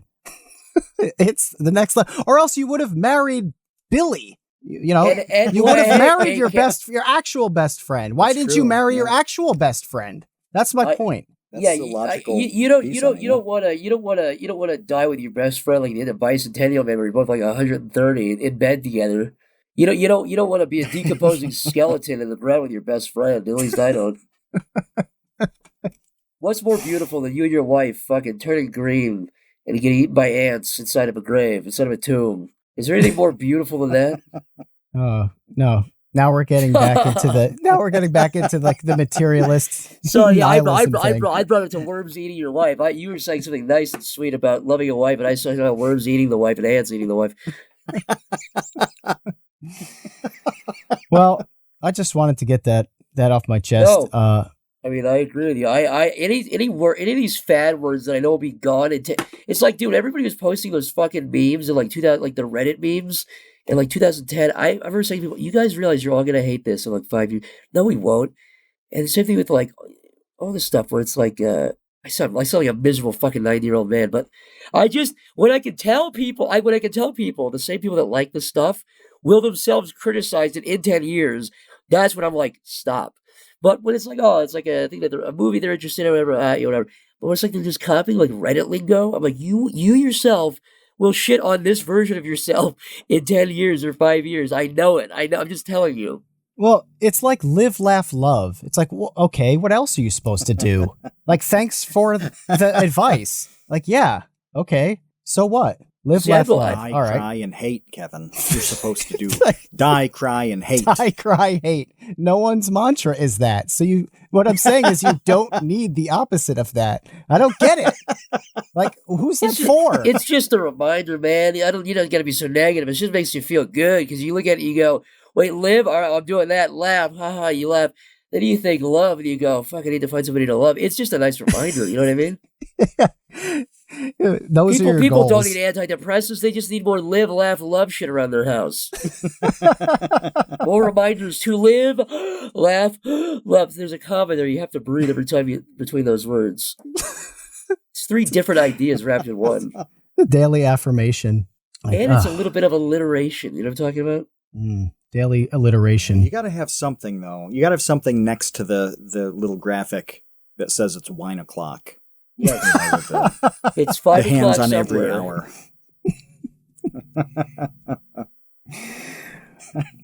Well, we have a long list of things now that Kevin confirmed he hates. We threw some of it in the episode chat. Sand is one of them. Kevin hates sand. Kevin hates the beach. Kevin hates marrying your best friend. Right. And On Kevin the beach. hates What live, do you laugh, do and marry your love. best friend on the beach? Oh my God. How many people do that? Yeah, they're the worst. Toes in the sand. Yeah, here we go. Those are my arch enemies. The people There's that the people somebody that getting marry their married best friends on right the beach, now in all of the circumstances that Kevin hates. Yeah. Literally checks all the boxes. This minute, they're saying their vows. They're not On my the best beach. friends. with sand going in their shoes. You are my Horrible. best friend. Horrible. But bless them all. I hope that they're having a great time. But By the way, I I'm will with you. not I be don't think I going to really the like wedding. the beach either. It's like you have to like change your clothes, and then you're covered in sand the rest of the day. You get Yeah. burned. There's like jellyfish and shit. There's stuff living in the water. It's not just like a pool. There's like amoebas and crabs and fucking things floating in there. I know. I agree. Keep going. There are a lot of reasons why the I love beach is hikes. horrible. I love like going to the woods. Like I love nature. I love like mountains. But like there's shit floating in the water. I already said that one. But I just hate this stuff in the water. There's like guys living in the water. You know what I mean? There's guys living in there. And they bite you, and they're pissed off all the time, and they're just killing each other. And then you're in their fucking thing. That sucks, man. I don't want to go in the water. It's salty if you're at the ocean. You know, if it's like Salty. a lake beach, I guess it's not salty, but the beach with the ocean, that water you get in your mouth or up your nose, absolutely horrible. Yeah, you cough it out. It's like in the back of your throat the rest of the fucking week. You get like a sore throat from drinking the water. Yeah. And you're supposed to relax. You can just not drink the water. Yeah. That's I fair, can isn't relax when the sun is beating down on my fucking body. Then I'll apply suntan lotion all the time. Such is the How is such everybody the, like this? The light skinned man versus the sun. The battle is old as time. Oh. We're not doing a TCU like offsite at the beach anytime soon. You guys should, just because it would make you angry. That would like you give it the whole thing an energy. Like it would be just like a pissed off. Call it the pissed off episode, the pissed off beach episode, where you guys are like really mad and there's like sand everywhere. There's like wind blowing. You can't even hear the microphones. Just sweating profusely. I'm Yeah, so you're angry. fucking That's the other hot. thing is I will sweat. I'm kind of a sweater, and I don't like it. But you know, being out there in 90-degree weather, even under a umbrella like that's not helping. Oh, dude, I'm That's with you. not I helping at sweat all. like a fucking pig from nothing, from zero. Even when I'm like, in like all right shape. Not even like I'm not even. But if I like walk around, I start to sweat. I don't know, like especially the heat. The heat makes me fucking sweat like crazy. We have a lot of questions, but before we get to our patrons' questions, I have one more question for you, and is there anything that you think is currently garbage that you want to complain about? I mean, I just went on a couple of rants on my own. Like, aside from the beach, has there been anything recently you've been thinking about that you just kind of want to skewer? Yes, but it's mostly I get annoyed constantly. I definitely I need to fucking chill out more because I like log on to Twitter and I'll see if somebody's just saying a take about something where I'm like, you have no idea what the fuck you're talking about, and then that makes me mad. And then I like watch it, just go on Hulu or something for somebody to look at. I'll see a bunch of crap. It's just like crap fucking flowing in. I'm way too cynical. I don't know if there's anything specifically I want to dogpile because I also feel irresponsible doing it now. Now that I have a show, it's like I don't want to bully anybody else, but there's definitely stuff and it's just I have to clarify. I have to put an asterisk there that it's completely my own personal cynical. It's just something I got to deal with myself. I mean, there's literally too much. I'm probably mad at something every day, or I just I let it affect me too much is the problem. I just need to stop looking at Twitter and stop looking at crap. Like, it's not a very satisfying answer, but it's the truth. It's what the reality is. There's nothing specific. You just don't want to throw anybody under the bus. Yeah, there are definitely things. There's like TV shows that I go, this fucking sucks, fucking idiot. Why'd you fucking do it? And then I'm like, why shouldn't they? Probably because if I was when I live in Idaho in a nice giant house, I'll definitely, for the safety of my home, I'll like a pussy. I'll definitely be free to. Oh, that's right. But also, you look at other creators of shows and they shit talking their stuff, and I kind of like it is a little bit aggressive. I kind of like it. But it's also a little bit aggressive in a way where, I never know, and it's not even about me looking like a nice guy or not, because people know I'm definitely a cynical person, but I just don't want to throw mud at people that don't deserve it or something, you know what I mean? It's like Ray William Johnson, I'll make fun of that guy all day. Like other YouTubers, I will shit on and laugh at, and they deserve it because they're mean. I've seen them be mean and like douchebags. But like other show creators, I'm like, well, was the background artist of that show really a bad guy, or were they were just contracted to do that? That was a job for them. That's kind of where I'm like, well, I don't want to throw those people under the bus, unless they're mean people. Like, in which case, I'll totally posting a William Johnson gif of the thing there. What's happening, forum? Why did he call it a forum? It's YouTube. Well, why do you think? It's not a forum. Hey, Ray. I'm sorry. Go ahead. Ray listens to this podcast. Does he really? No, I have no idea. Okay. I don't know what he does. I have no idea what William Johnson does. I think he's trying to recreate the magic that he got 15 years ago. He gets about 100 views on YouTube, on Facebook videos now. And TikTok. I think he's on TikTok as TikTok. Well. Real quick then, because this just brought this up in my mind. Why do you think, because I have that same, I think you and I have the same disease, whatever it is, where we're in constant awe of kind of like the beauty of life and the beauty of the human experience and what other people's lives are like. But at the same time, are just filled with cynicism and darkness and anger. I get mad because I have how does that make sense? It's a fallacy. I think it's a fallacy of like, I think it's not even entitlement for myself because I'm not raised like a rich or middle class kid. So I value things that when I value them, I'm not like somebody that, but I also, I'm mad at myself a lot. I think that's where it comes from. Maybe that's where you get it from. I'm mad at myself a lot where I'm like, I know I could do better. I know I'm like if I eat McDonald's when I know I shouldn't have or something, I'm like, you fucking idiot. You didn't need to do that. You just lacked self-control in that one moment. So it's an expectation of like, I literally know for a fact that could be better. And when I look at like, I really believe probably 60% of stuff that comes out is just bad. Like movies and music is just bad. 60%, 20% is good, maybe 25%, and like 15%, maybe 10% is really good, and like 5% is like, whoa, like I'm gonna remember that forever. Like how many movies come out? And so I get mad because I know it could have been better. One of my biggest fucking pet peeves is littering. Not even because of like any kind of you destroy the planet. I mean, there's a level of that, but it is the visual that I get every time. I was literally walking yesterday and I saw a Burger King bag with a cup on the ground and like ketchup everywhere. And I got so enraged because I visualized the guy going, eating the burger and going, oh, fuck, I'm done. And he spiked, that fucking piece of shit spiked his Burger King trash on the ground. And I'm like, dude, we all live here, you slob. And then I imagine like tourists coming here and going, like seeing America going, oh, gross, there's trash everywhere, sick, ew. Especially LA where there's like piles of trash. I get mad because I'm like, no, we could do better. It does not need to be disgusting and like gross and off-putting like this. It's like a rage of like, it doesn't need to be this bad. We could live in like a nice utopia of like giant skyscrapers. And it's the same anger I get at the system of entertainment of like, we need a coffee guy. No, you don't. And you also don't need to have like, we should be building like, I wish we built like giant statues again, a giant fucking building. We're gonna build a thing that's like 1,000,000 feet tall, and fuck you. It's like, oh, that's good. And we're gonna have grass everywhere. Oh yeah, there's no cracks on the streets. So that's where my rage comes. And movies suck. They don't need to give money to people that can make good movies. It's a rage of like not even that I should be in charge of everything, but it's like I know there's enough talented people that who are not in charge. That if they were in charge, life would be like 70% better. That's where the anger comes from, of like knowing things could be good, but money and resources are not being allocated in the proper way because the system keeps getting inherited and nothing's getting fixed. That's at least where and just knowing it could be good, it could be better. It doesn't have to be annoying.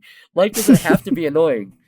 I'm sorry about that, but that's why I feel that way. I don't know if you agree with that or if that's a kind of schizo take there. No, no, not at all. I think it does have a lot to do with having the imagination to see where things could improve or where things went wrong and they didn't have to, and being frustrated by that. I think that is a very, very, very big part of it. And I don't know if everyone walks around that way, but I mean, that was part of, God, speaking of TED Talks, but that was the main crux of the TEDx talk that I did was literally about walking around and noticing kind of the amazing minutia of life, whether it's like how a doorknob works or the fact that we don't get scurvy anymore because we have vitamin enriched foods in like ketchup packets, so we don't have to worry about our vitamin C intake. Like all of that stuff is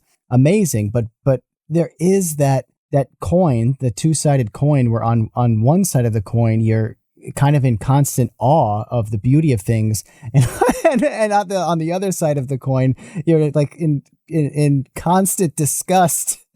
Yes. at like, yes, the failures of things as well. Well, and also just to kind of button that, it's also because I know we've done it before, so it's like it almost feels like America or the world is like a bodybuilder who got really fat. And I'm like, dude, I saw you get ripped before. And then I'm just saying America, like specifically like infrastructure stuff. There was this view of how to build buildings for a very long time, from the dawn of human history to pretty recently. And obviously we still get nice stuff built, but there was this view of like, we're going to build something so that when you walk by, it might take 100 years, it might take like 1,000 years, but we're going to build something so marvelous and so great and so beautiful. It's going to be a monument to God or to our culture that whenever you walk by it, you want to fall to your knees and cry at its beauty. And now it's just like, all right, build it up so we can put a McDonald's next to it. It's like, I know. I've seen what we fucking built. I've seen the wonders of the world. Like I just build like one new thing every 50 years and I'll be happy. Build like one giant, like, oh my God. Oh, look at the way the light hits it. Oh, look at the pillars. Oh, fuck. Like, that is why I get mad, because I've seen what we can build. And have you seen the videos of the guys on like the 80th floor or whatever on the beams, like the I-beams building the Empire State Building? And they are like a gabillion feet off the ground, like literally sitting on railings, just hanging over to their death. And they're just chatting. They're just like eating sandwiches it's nothing. Yeah, and the mindset that went into building the Empire State Building was, fuck you, I'm going to build something bigger than yours, fuck you. And everyone's going to cry from, oh my God, that's the biggest thing I've ever seen in my life. Oh, but now everything's a fucking rectangle. Oh, sweet, that's what I want. So that's where it comes from. Is like knowing that we've already done it, and it's just like losing the groove. So if we refine the groove, I'll be a little happier. I think that's. But you totally touched on a good point that things are way better than they were. Standard of living, obviously. Every little thing that, like a pill bottle is a crazy thing, or like a cup, or like a computer. Like there's obviously things that are awe-inspiring, but just like walking around, like going outside, I wish that was a little more tidy. If that was, then I could, sigh a sigh of relief. All right, Matt, do we want to head into our patron questions? I think we've got to. Yeah. We've got a lot of them. We got to machine gun these. It's always hard to know which one to start with, to get exactly the right mood and flow. This is good from Jelksies, because you talked a bit about not being able to do a lot of these things because of your schedule right now. But what do you try to do to cool off? And if it's gaming, what games do you do you play? I'm not a big gamer. I never really have been. But I definitely do have some games that I like to play. The one I love, if I just like want to, there are some days where I'm like, I am purposely going to just like kill like 7 hours of time and just purposely do nothing. I love Civilization. That game, fucking, I love that. I love little Yes. like putting on a Yes. podcast on or something and playing like Civ 6 and eating a nice little meal. It's the best thing ever. Just playing that game for like 5 hours. It's making me versus like 7 little NPCs that are trying to fucking take my resources and stuff. I love that game. Or even like Rust. The Rust is a fun game. I haven't played that one in a while. I really like stuff where you can build and expand. Like surprisingly, not really Minecraft. That one got a little bit old. I played it a bunch when it came out. But like anything like that where you can just kill a bunch of time. And just I love those games. I can even look at my Steam list, but I don't really play a lot of first person shooters. I don't really play a lot of games like that. It's mostly like strategy stuff or puzzle stuff or anything. Actually, that's also not true. I have opens my mouth gigantically. I have a Nintendo Switch. And I was playing Breath of the Wild for a while, which that kind of itches the same scratch as scratches the same itch as Rust to me, where you can just go and explore a bunch of stuff and build stuff. I love games like that where you can just kind of infinitely sit down and kill a bunch of time. That's my crazy gamer answer. Well, we have a couple questions that we see that flow from it. One of them that we got is hey, Zach. Got what I was saying there when I said it opens my mouth. Thank you for the little gift there.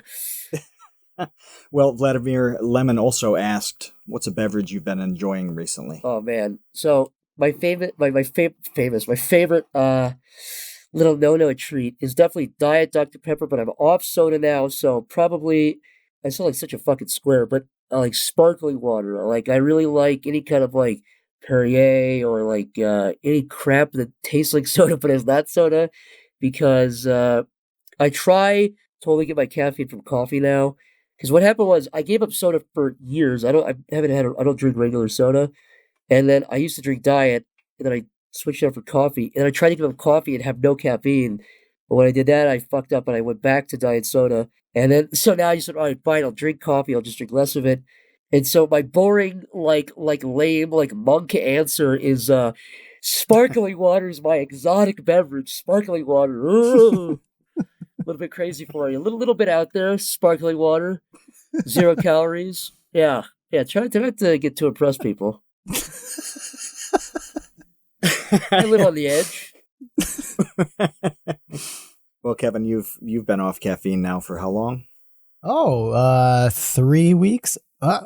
Maybe even close to a month. Yeah, I've been when I need a buzz. Get your 30-day chip soon. Oh yeah, when I need a buzz, I will drink a diet soda because it's about a third the caffeine. So today I shot a new YouTube video, and I needed a little crazy. I needed a little buzz, quirky, a little bit of behind my eyes. You know what I mean? A little lightning behind the old eyeballs, and a little thunder in my lungs, and.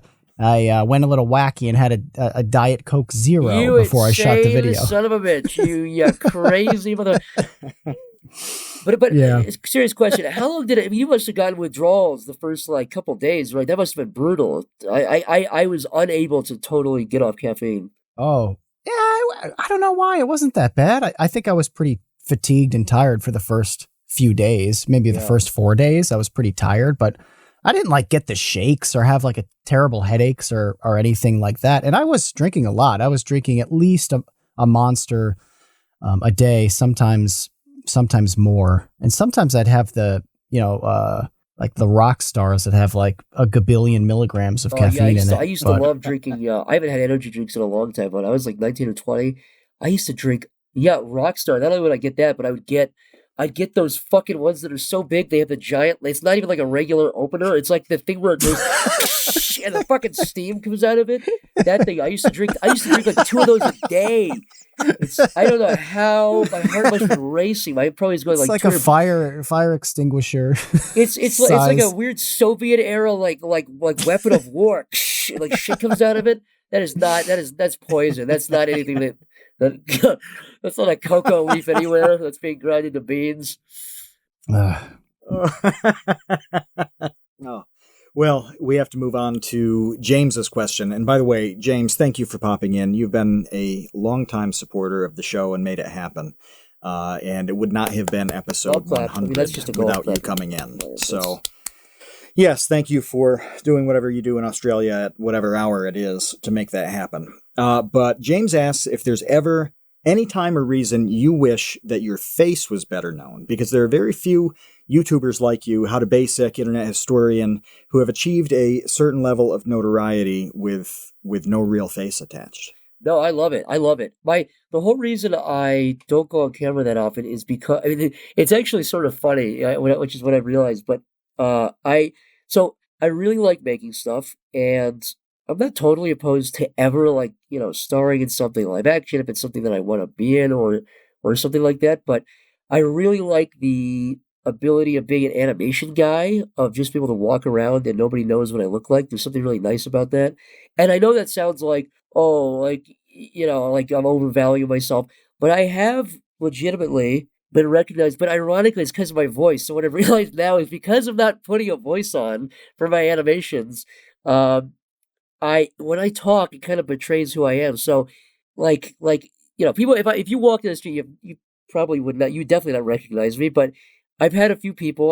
One time I was with Michael when he was in town, Michael Cusack, before the pandemic, and we were in downtown Burbank going to get a bite to eat.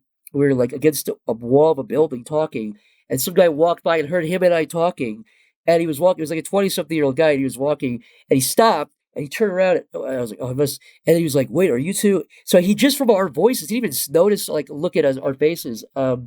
My point is, I know, and that's happened a few times. It's mostly in California. It's never really happened to the Midwest, or I think it's happened once on the East Coast. It does not happen that often, I must say that. But it's always because of my voice, never from somebody seeing me, which is what I like. I don't like, and I don't say I think it's oh, I don't like people coming up to you and being nice. It's just that feeling of, sometimes you just want to go out in a ball cap and go out without, just walk out. I don't have to shave or something. Because I've been out with people that get recognized a lot, just YouTube people.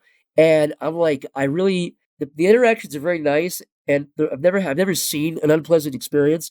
But I'm a very private guy in the sense that I do like my privacy. I like being able to kind of walk around freely. I'm somebody that I like to, when I'm going for a walk, I like to just kind of be in my own head, like a true an introverted, So I like to be in my head. I'm always jarred out of when somebody walks up, even if it's not somebody recognizes you, just somebody saying, "Hey, do you know where the local thing is?" I like kind of just being in my own head. So that's kind of my answer. That's why I don't like doing it, and I think I'll keep doing it unless that changes to some point. You know what I mean? Unless at some point I go, well, fuck, the cat's already kind of out of the bag. Why not just kind of lean into it? But for now, I've kind of gotten away with it for all these years, which I like. Have you guys ever gotten stopped or recognized or anything before? This one's more of a Kevin question. Yeah, I have. But usually people, what would happen more often is people then saying something on Twitter that they think they saw me somewhere. Very rarely do people actually come up and say something. I think that's only happened a few times. And then a few other times that I'm with, they may say something to somebody that I'm with, is that, or, is that a Vsauce guy? Something like that. But it's very rarely. I can only think of a couple of times where somebody actually stopped me and spoke with me about, my videos. Yeah. I mean, fairness to me, it's only happened a number of times, but it's always, but again, it's mostly that my experience is going with other people that are actually, big people, and they do get stopped a lot. And I'm just wow, I admire them for literally just, they want to go get a cup of coffee and they get stopped. They're wow, that is admirable that they're able to put up with that, but that's not for me. I'm definitely the kind of guy that I like to get my thing and get out and go home. Yeah. Michael gets recognized all the time. If you're walking around with Michael somewhere, it's a constant kind of. Oh, I'm sure. Yeah. Oh my God, Vsauce, and then you just stand there and You are me most of the time when I'm with other people that are bigger than me. I'm just kind of standing with my hands in my pockets, because sometimes they'll look at you and be like, "Oh, I think I know you." I've had that a bunch of times when I get stopped or somebody that I'm with gets stopped, and then they're like, "I think I know who you are. You must be don't you do like Minecraft videos?" And I'm like, no, I don't think so. like it's tangentially. My favorite Yeah, yeah, VidCon. yeah. Well, this one comes from Many Kudos, who, since we're doing a little bit of a retrospective, he says that Sleepy Cabin was a massive, juicy inspiration for him to start making content. Do you have any funny stories from the Sleepy Cabin office/house that didn't get told on the podcast? I don't know actually. That's an interesting question. It was a good experience. I mean, really, like there was no. I mean, really, it was one of those situations where genuinely there was no drama. There was no behind the scenes stuff. It was just a good time. It was a bunch of young guys generally living together. Like we would just all the time go out and see a movie together, go out and have dinner together. I mean, it was a really creative, funny. It really gave you energy and to be able to like walk downstairs and see three or four of the people that you genuinely think are some of the funniest people that you know, and be able to, and we said it on the podcast too, which was basically we're not bouncing off the walls all the time when we lived together. We weren't going, hey, it really was a normal thing. But I mean, sincerely, like, they were some of the funniest people. It really gave you energy, it gave you motivation to work and do stuff because you were constantly around people in a daily environment that were, funnier than you and were talented and just really inspired you in those ways. In terms of interesting stories, I think we've already said this on the podcast, but when we first started it, I think we did the pilot, then we did episode 1, and I think after episode 1, we were still kind of finding what the show was and how to do it. So we were getting really drunk the first like none of this is even out there, but we like after episode 1, like the original episode 2, and like maybe the original episode 4, like I feel like in that first run of 10, so episode pilot to episode 10, within that first run, I think we literally did 3 or 4 podcasts that were totally unusable. Not because they were like terrible. There was some funny shit, but just because we were all drunk. And then we had a rule like, okay, nobody's allowed to drink. Or if you drink, it's like 1 beer or like caffeine. And so I had a personal rule at one point where I was like, okay, I'm only ever going to have caffeine on these. And that's just around the time that I realized basically that I work better on caffeine. And sometimes I'm like, I don't drink alcohol anymore. I've just totally given it up as a vice. I've just gone, no. Not even out of like any moral or any kind of like religious thing, but just going, I'm over it. I'm over it. But on Oni Plays, in some of the early ones, I'd have like a beer sometimes to loosen me up. But even then, again, I was like, you know what? I just feel like I operate better on a little bit of caffeine. The problem is, if you have too much caffeine, you get a little bit too, and it's like your delivery can get screwy. It's really a scary cocktail.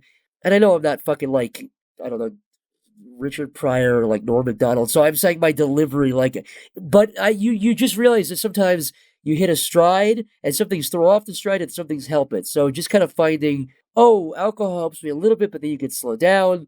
Marijuana is not that, is doing it totally sober.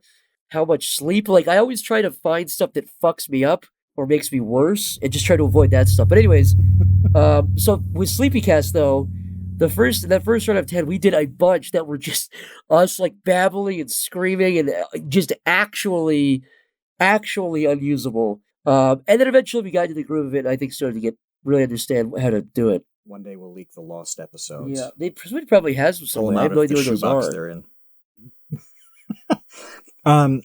Dan the Latch asked if you ever have ideas that you can't translate into words right away, or you can't communicate those to somebody else properly. If that happens, what do you do? How do you deal with that? Well, that happens all the time. Mostly it's people, and this happened for the pilot. This is just a facet of making something where you have a very exact vision, and you've got people, because obviously you can't make everything. You can't do everything yourself. Obviously, whether you're doing a movie or a series or whatever. And so a lot of times we'll say something and Michael and I have our own language because we come from a very undisciplined, very informal, neither of us went to college for animation. So it's like, we'll say like, just do it this way. And people that are college educated that have gotten a degree in animation, it really sometimes is like a total, like it hurts their head sometimes in a way that I totally get where they're coming from. And you'll just say like, break it up like this. And again, like, I'm not saying this in the sense of, nobody's doing what we want to do. It always gets to where we want. And because they're talented, because they're working with us and they're really trying to like execute the vision. But sometimes it is hard on our end to articulate something. And even very rarely, sometimes between Michael and I, I'll go, he'll say like, we should, or I'll say like, we should put this character here. or do this. It's like, I don't really understand what that, or I'll give them this expression. It's like, I don't really, what does that mean? And sometimes you just have to draw it. And sometimes when you're talking to a team, you just have to just be like, let me just rough it out. Let me just show you. And that sounds maybe a little bit like hands-on and like, but it is the most effective way to do it sometimes, where you're not saying, let me just give it to me, I'll do it. It's more of like, you just need to, it's just easier. It'll actually be more economical with your time. And you don't want somebody else to have to keep reinterpreting it. No, that's not quite right. Do it this way, reinterpret, rather than just like, well, let me just draw it and then clean this up, or go and, go from here. This is a good launch pad. So the answer is, it's really difficult, and I wish I had a nice, concise answer for what it's like, but a lot of the times it is hard to do, and sometimes you just have to do it yourself, or do a rough version yourself and just say, try to translate from here. But also I will say though, as you go on and as you work with the team enough, they do start to get the language a little bit, right? They start to like go, okay, we know what they don't like. They don't like these sorts of expressions, for example. Like, we always say, like, never use like, huh? Like really annoying, like derp, like characters' eyes going in opposite directions and their tongue sticks out. It's like, that's too. We try to always say, like, would you do that expression in real life? And obviously that's not true for all of the expressions or poses. Obviously, it's still a cartoon, but we say, like, if you wouldn't like roughly do that pose in real life, then maybe try to push it in a way where it's a little closer to reality. So as you work with a team, though, they do start to get what you don't like, what you do like, and that language does start to kind of bleed through. It's like a Rosetta Stone. You start to go. It's like archaeologists going, okay, this symbol means water. Okay, we're starting to piece it together. Like, you do build a relationship, you do build good teamwork, and you do build a language at some point. But it definitely takes a little bit of time, and that's with any team interpreting anything, where you just go, where obviously you know what it means, but obviously people aren't mind readers. So you say, this has to look like quick, or this has to look a little bit junky on purpose. And somebody just has to interpret that. It's a little bit of workshopping, but yeah, my real best advice, if I had to really give any, or the real best way to put it, is it's difficult and it's frustrating for both of you, for you and the person interpreting. But as long as you're patient and you're willing to teach, and the other person is willing to like listen and reciprocate, then it will get easier over time. Absolutely. We have another that's a little advicey, but I want to break it up. Trevor asks, what is your favorite Cartoon Network show? Oh, that's hard, man. I like a lot. I think all those Cartoon Network shows of the 90s that I grew up with are really amazing. Dexter's Lab was great. Samurai Jack, Powerpuff Girls, Johnny Bravo, to an extent, I really like that show. If I had to pick a favorite, Ed, Edd n Eddy's also a great one. That is really difficult. When I was a kid, probably Powerpuff Girls I liked for the art style. I think it's a really good-looking show. And Ed, Edd n Eddy, those two I really liked as a kid. I'm trying to think of like what I drew also. Like, what shows did I draw? Am I leaving any big shows out that you guys know from that era that I'm Courage the neglecting? Cowardly Dog. Oh, Courage the Cowardly Dog! I fucking love that. That was that was probably one of my top three. I'd say those three. Samurai Jack is not really a show that I enjoyed as much when I was a kid because it was a little bit too dark. But as I got older, I really went back and I really appreciated the art style and the action and all the that action stuff. directing on that show is crazy. Yeah, it's great. So yeah, I'd probably say Courage the Cowardly Dog, Ed, Edd n Eddy, and Powerpuff Girls were three that really influenced me as a kid. And I think like Courage the Cowardly Dog, I did try to draw. I think I did try to draw that as a kid. Speaking of getting started on drawing and similar things, Spellcaster Media, who just became a patron for this episode, thank you to Spellcaster Media. Any tips on breaking into the animation industry, or kind of advice about the industry in general? And I want to tack something onto that. Is there anything that's different now that was not there before so many people started to work from home and things like that? Yeah, I think that, well, number one, I would just say this is the best advice I think I could give. It is, if you really want to work with people, like everybody does, everybody has people they really want to work with because they're talented, because they're funny, because you look up to them, whatever that reason is. Try to be somebody that they want to collaborate with. And that's not to say that should be the goal, is to, get big or get people to be on your side. But really, it's just about try to rely on yourself. In my opinion, try to hit as many things as you can. If you're not a great voice actor, just keep practicing. If you're not a good writer, try to maybe partner with somebody or get better yourself. the more you can do, the more you can execute a vision, and the less reliance you have to have on other people. So that is to say, ideally, you should be able to go through and make a cartoon completely by yourself, every aspect of it. And if you have like a sound mixer, you have a musician guy, you have a voice actor, you have a background person, you have somebody doing in-betweens, colors, whatever, as an assistant thing, that's great. Like I fully encourage collaboration, but really try to be somebody that understands as much about it as you can. That'll give you a lot of leverage, especially if you're doing different things, especially if you're doing a short film, if you're doing a movie, if you're doing a show, um, anything. It'll really give you a big leg up in the advantage of understanding a little bit of every little aspect of making an animation. And I would just say try to make stuff not for yourself, but for people like you. Like when you look at the landscape of what's coming out, what do you I really wish we had more stuff that did this or that was like this or that told these kinds of stories. I think if you look at it through that lens, you'll understand a little. Don't try to emulate or do what you think is popular ever.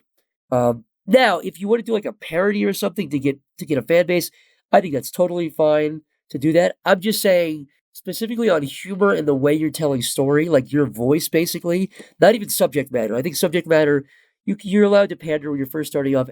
I think everyone's done that. You do parodies, you do stuff that's a little bit, try to get an audience. That's something everybody does. I did that. I don't look down on anybody that does that.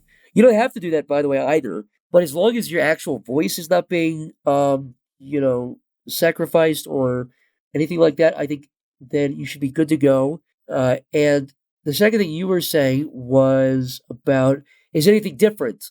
Do you just mean like from the pandemic or just from now to 10 years ago, basically, when I started?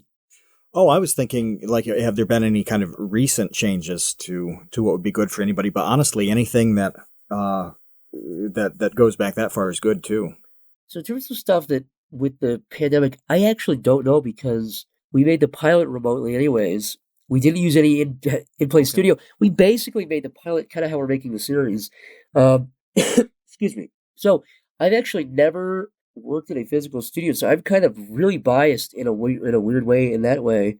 But I know for a fact it's changed. Some people have really complained about how it's harder to organize things. It's harder to like have a top down, have an organized way of doing things. But I would say compared to 10 years ago, I think at least the YouTube landscape, the Newgrounds landscape, there's actually a lot less competition in the sense that I feel like 10 years ago, it was a lot of people really in an arms race, in a cold war of pure quality, of trying to, like a dick measuring contest, for lack of a better term. It really was like but in a positive way, in a friendly way. It was friendly competition of, I am going to make something that looks better than your thing, and I'm looking forward to when you try to beat me, when you get better on the next cartoon. I feel like that landscape is a little bit different now. I don't quite see the competition in the same way, and people might say it's a good thing or it's a bad thing, but I think that's the biggest difference. I would try to say, if you're not trying to have friendly competition with anybody else, try to have it with yourself.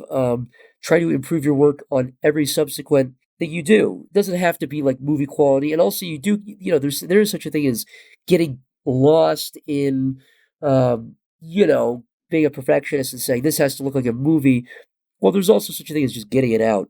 But as long as you're trying to improve, as long as you're not slipping backwards with your quality, I feel like you should be good to go. There's also, like I said, the landscape is a little bit reduced now on YouTube, I feel like. It's actually less saturated. So you probably have a bigger advantage now trying to make stuff than you would have 10 years ago, in my opinion. So just make whatever you feel like your voice is. Try to have a unique voice. Don't try to be derivative.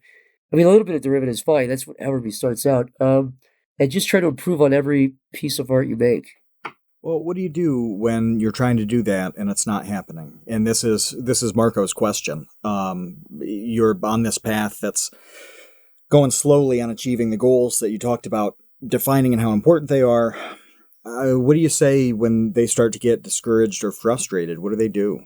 It really is like motivational speaker stuff, but don't give up. I mean, nobody ever wins on the first time. It doesn't happen. So Chris and I, Oni and G, very talented guy. I'm obviously on his Let's Play channel, and he's doing his own game and everything. He and I did Hellbenders. We pitched that not once, but I think twice, maybe even 3 times. We pitched it around. That thing went through a bunch of stuff. That didn't go through. That was like a big blow. It sucked. That felt like it was like, man, this is the project. The mentality that I would look at everything with is the way the what I told myself was if I only have one good idea, I shouldn't be making anything. If I can never think of an idea better than Hellbenders, and I say this now, by the way, let's say we make only one season of Smiling Friends, that's gonna suck. If it gets canceled, it's gonna suck. Of course, we want to tell a bunch of stories and do a bunch of seasons and do all this other stuff with it. But if we can't think of a better idea down the line, if we can't reinvent ourselves and think of a better idea than that, well, we shouldn't be doing what we're doing. If you only have one good idea, you shouldn't be doing what you're doing. And I say that ironically, not as a discouragement, but just as a motivational thing by going, you do have more than one good idea. You do. Everyone does. So don't give up. I mean, if you give up, then by virtue of that the people that give up are usually people that are ironically talented. And they know it. They understand their value and their worth. And they go, well, I know at least I'm better than like Brickleberry, right? They go, look, I may not be the best guy ever, but I know that I'm better than Brickleberry, and my thing didn't get picked up. That sucks. And it's like, yeah, I know. That's the point, though, because the people then that get TV shows are the people that just keep pitching for 20 years, and it's crap. And it's just, you're kind of reduced to everybody making stuff that is just kind of in the game long enough. So please stay in. We need more people like you that are talented, that are working hard. Don't give up. Keep getting better. Keep honing your skill and keep trying. And you know what? Like, I'm not going to tell you that it's always going to shake out for everybody, but as long as you should also try to find what your purpose is, right? So it's like maybe not everyone's purpose is to have a show. Maybe it's like to do a game instead. And you're like, oh, I can use all my skills. So also try to find where are your skills also applicable? Where else can you apply those skills?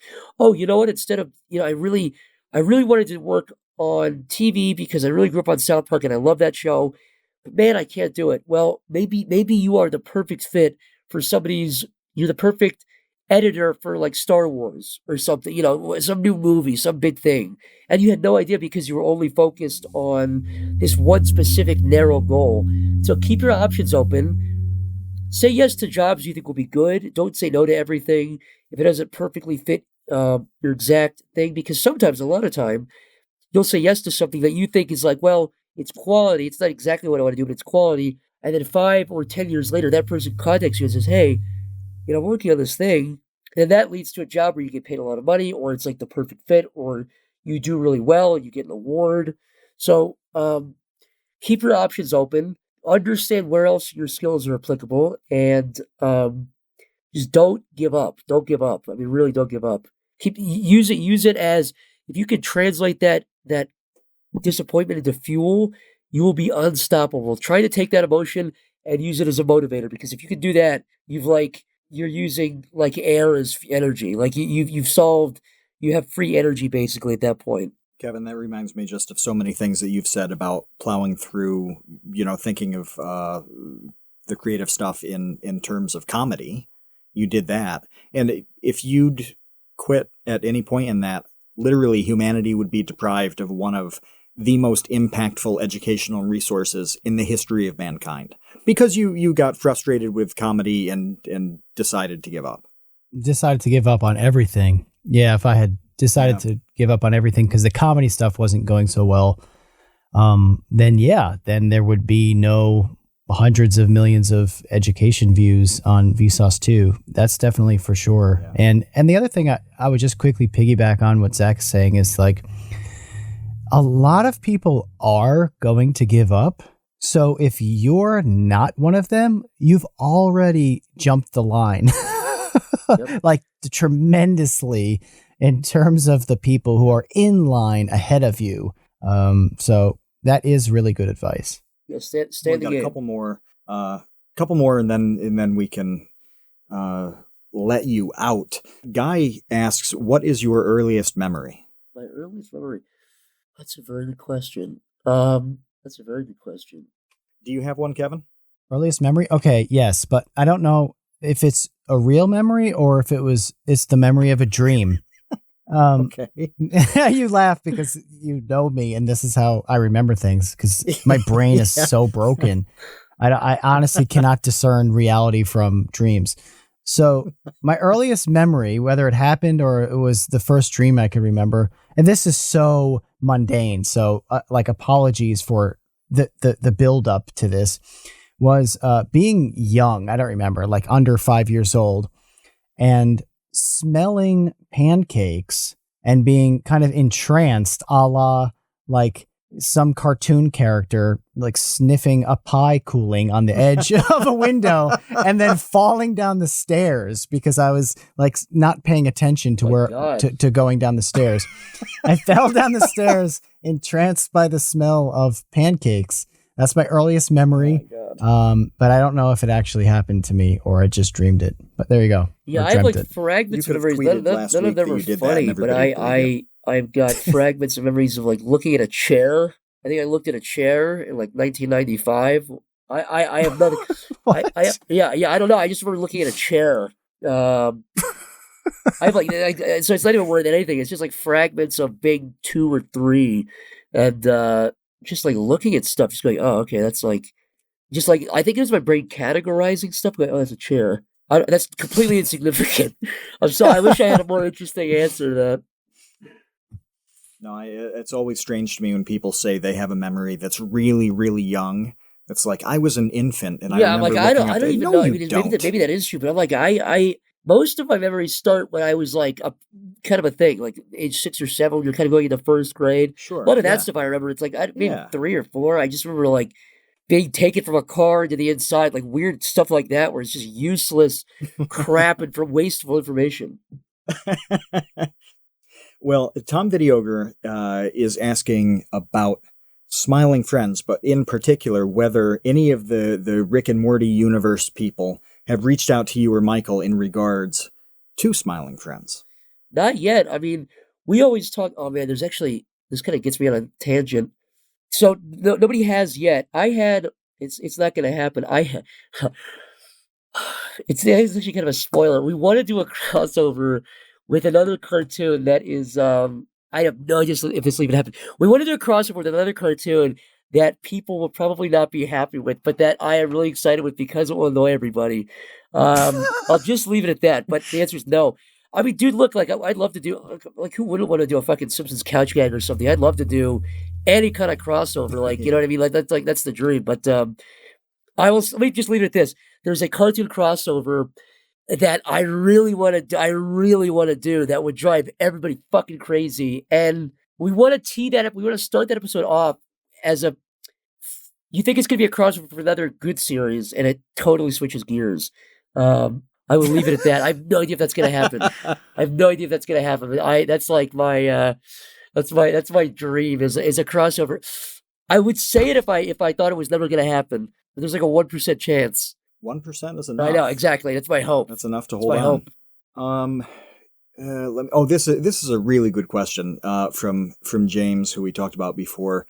He wants to know what you think about Meat Canyon and Cream Crew, Flash Gits, all these people continuing the legacy of the weird Sleepy Cabin type animations, and they're making it on YouTube in a fantastically broad way. Like Meat Canyon just did that series that we had him on and talked to him about it. He did that on his own. And that was great. But you had a tougher time on YouTube. You know, the first time we talked to you, I think we broke down the numbers and you got something like $47 on 20 million views on the Get Out of the Car animation. Yeah. So they're in a different position now than you were subjected to. What's that like? I feel 2 ways about it. I mean, number one, obviously, I'm very happy that them or even, Has Been Hotel. There's a lot of indie stuff that's really blowing up now, and I'm very happy to see it. The reason why I even went to TV in the first place was basically just I did the YouTube and the Newgrounds thing for a long time, and it wasn't even like I didn't like the process or I didn't like it. It was just like I didn't want to go through the route. I thought a lot about doing like a Kickstarter or an Indiegogo, and I was like, I got to ship a bunch of stuff out. I do like having deadlines, and I really like having a lot, like several $100,000 an episode. Now, none of that goes basically none of that even goes to actual animation. None of that actually goes to to us. We're not getting paid. I was making more on YouTube than I was making the show, but we're able to do a lot more with it. We're able to assemble a lot of team and have a lot of infrastructure that way. So I love seeing it. I love seeing people that are able to finance their own projects, do their own stuff. I think it's the first wave of something way bigger. I think this is going to really evolve into something where you've really democratized and really it'll be more than just a few people. I think in 5 years you'll have entire franchises all completely self-owned. They own all the merchandise. They own everything. That is the goal, and I think that's right on the horizon. I'm confident of it. Well, Yeah, it seems like it has to be. And it is nice to see all of those people be able to make it, and we're watching some other people struggle with demonetization and certain classes of channels, like we've talked about. Our friend Sean with his Out of Frame channel. He discusses a lot of current things and like themes in movies that are relevant to now. But when you talk about things like war and whatever, your channel gets demonetized.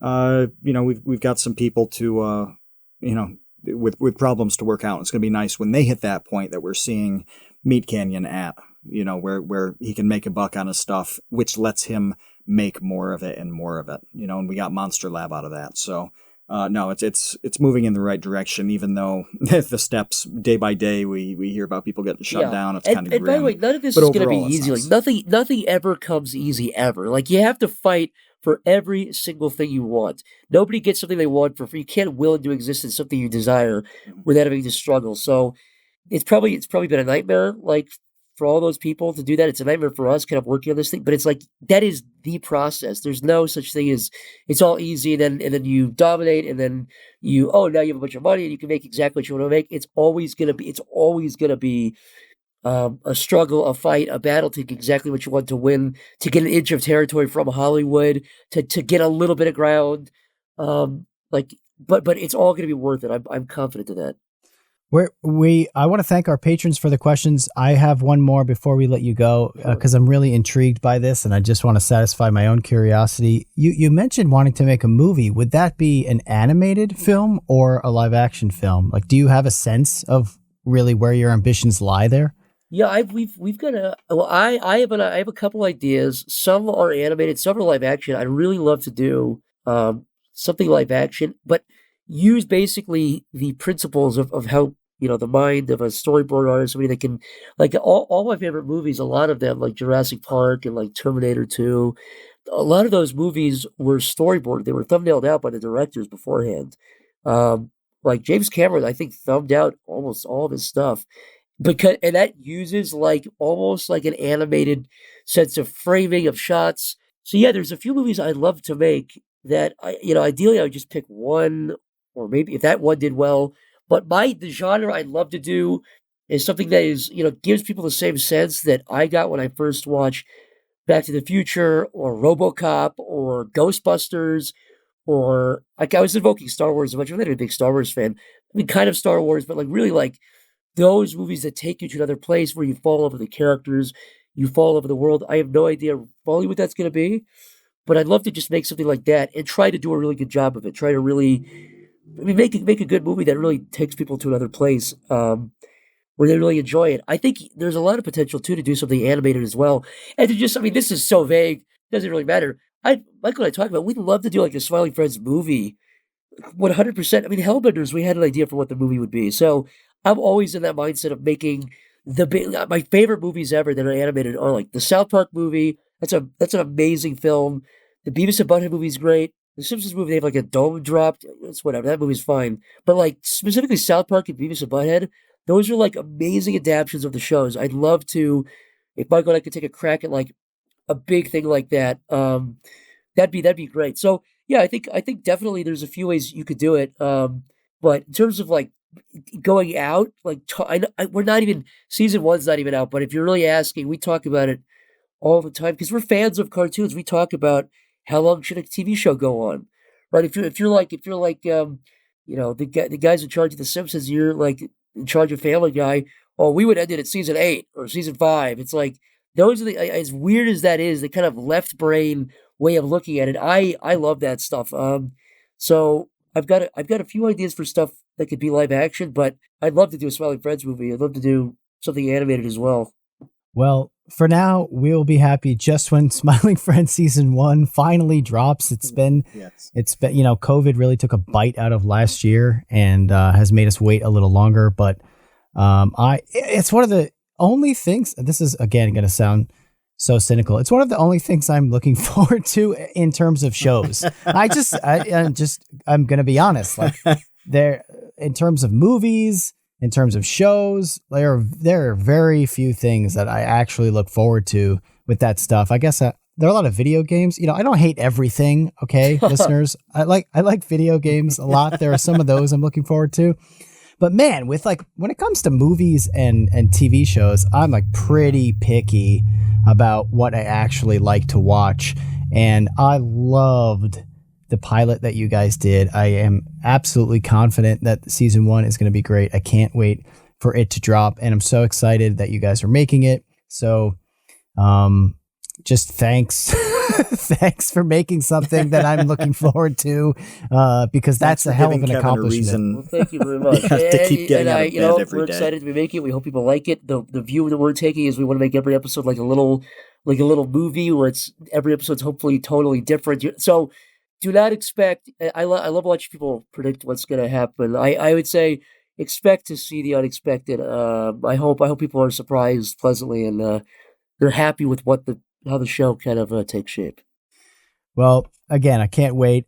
Thanks for spending some time with us again on our 100th episode, your third appearance here on TCU. And we look forward to having you back a fourth time. Absolutely. With Michael sometime in the near future when Smiling Friends episode 2 drops. Thanks to all of our patrons for hanging out with us here, all your great questions, our new patron who dropped a question. That was awesome. And if you want to become a patron or support the show, go to patreon.com/thecreateunknown or just get a shirt. There are still some available. That is my pitch. I'm out of here. Thanks again to Psychic Pebbles for hanging out with us. I hope that you enjoyed this episode. I'm sure you did. I don't know how you possibly couldn't. And next week we have Jake Roper from Vsauce 3 to talk about Could You Survive the movies. Until then, we will see you, Space Cowboys. Thanks for listening to The Create Unknown. We'd like to extend a huge thank you and congratulations to the Tots and Dumpster crew who save tiny little lives every single month. A tremendous shout out to our elite baby gang commanders. Linus, our newest. Trev's Dead, Boromir, Bot Dogs, Chinchilla, Isaac, Conrad, James, Andrew, Jeff Davis, Patrick Pister, Baseweight, Monahim, Dojangles, and Zero. And thanks to our grizzled, battle-hardened child infantry. Jen Maffasanti, Kevin Menard, Mikhail Steinke, Risebread, Sean Malone, Triple Question Mark, Ryan, Kamikaze, Maria Marco, Sheep, Tom Videogre, Jelksies, and Dan the Latch. Thank you as well to our indentured servants, producer Dan Yosua and producer-editor Ben Webster. Thanks to Baseweight for use of Created in the Unknown for the opening theme, and to Electro Voice for giving us mics to sound good on top of it. The Create Unknown is an Unknown Media production in partnership with Studio 71.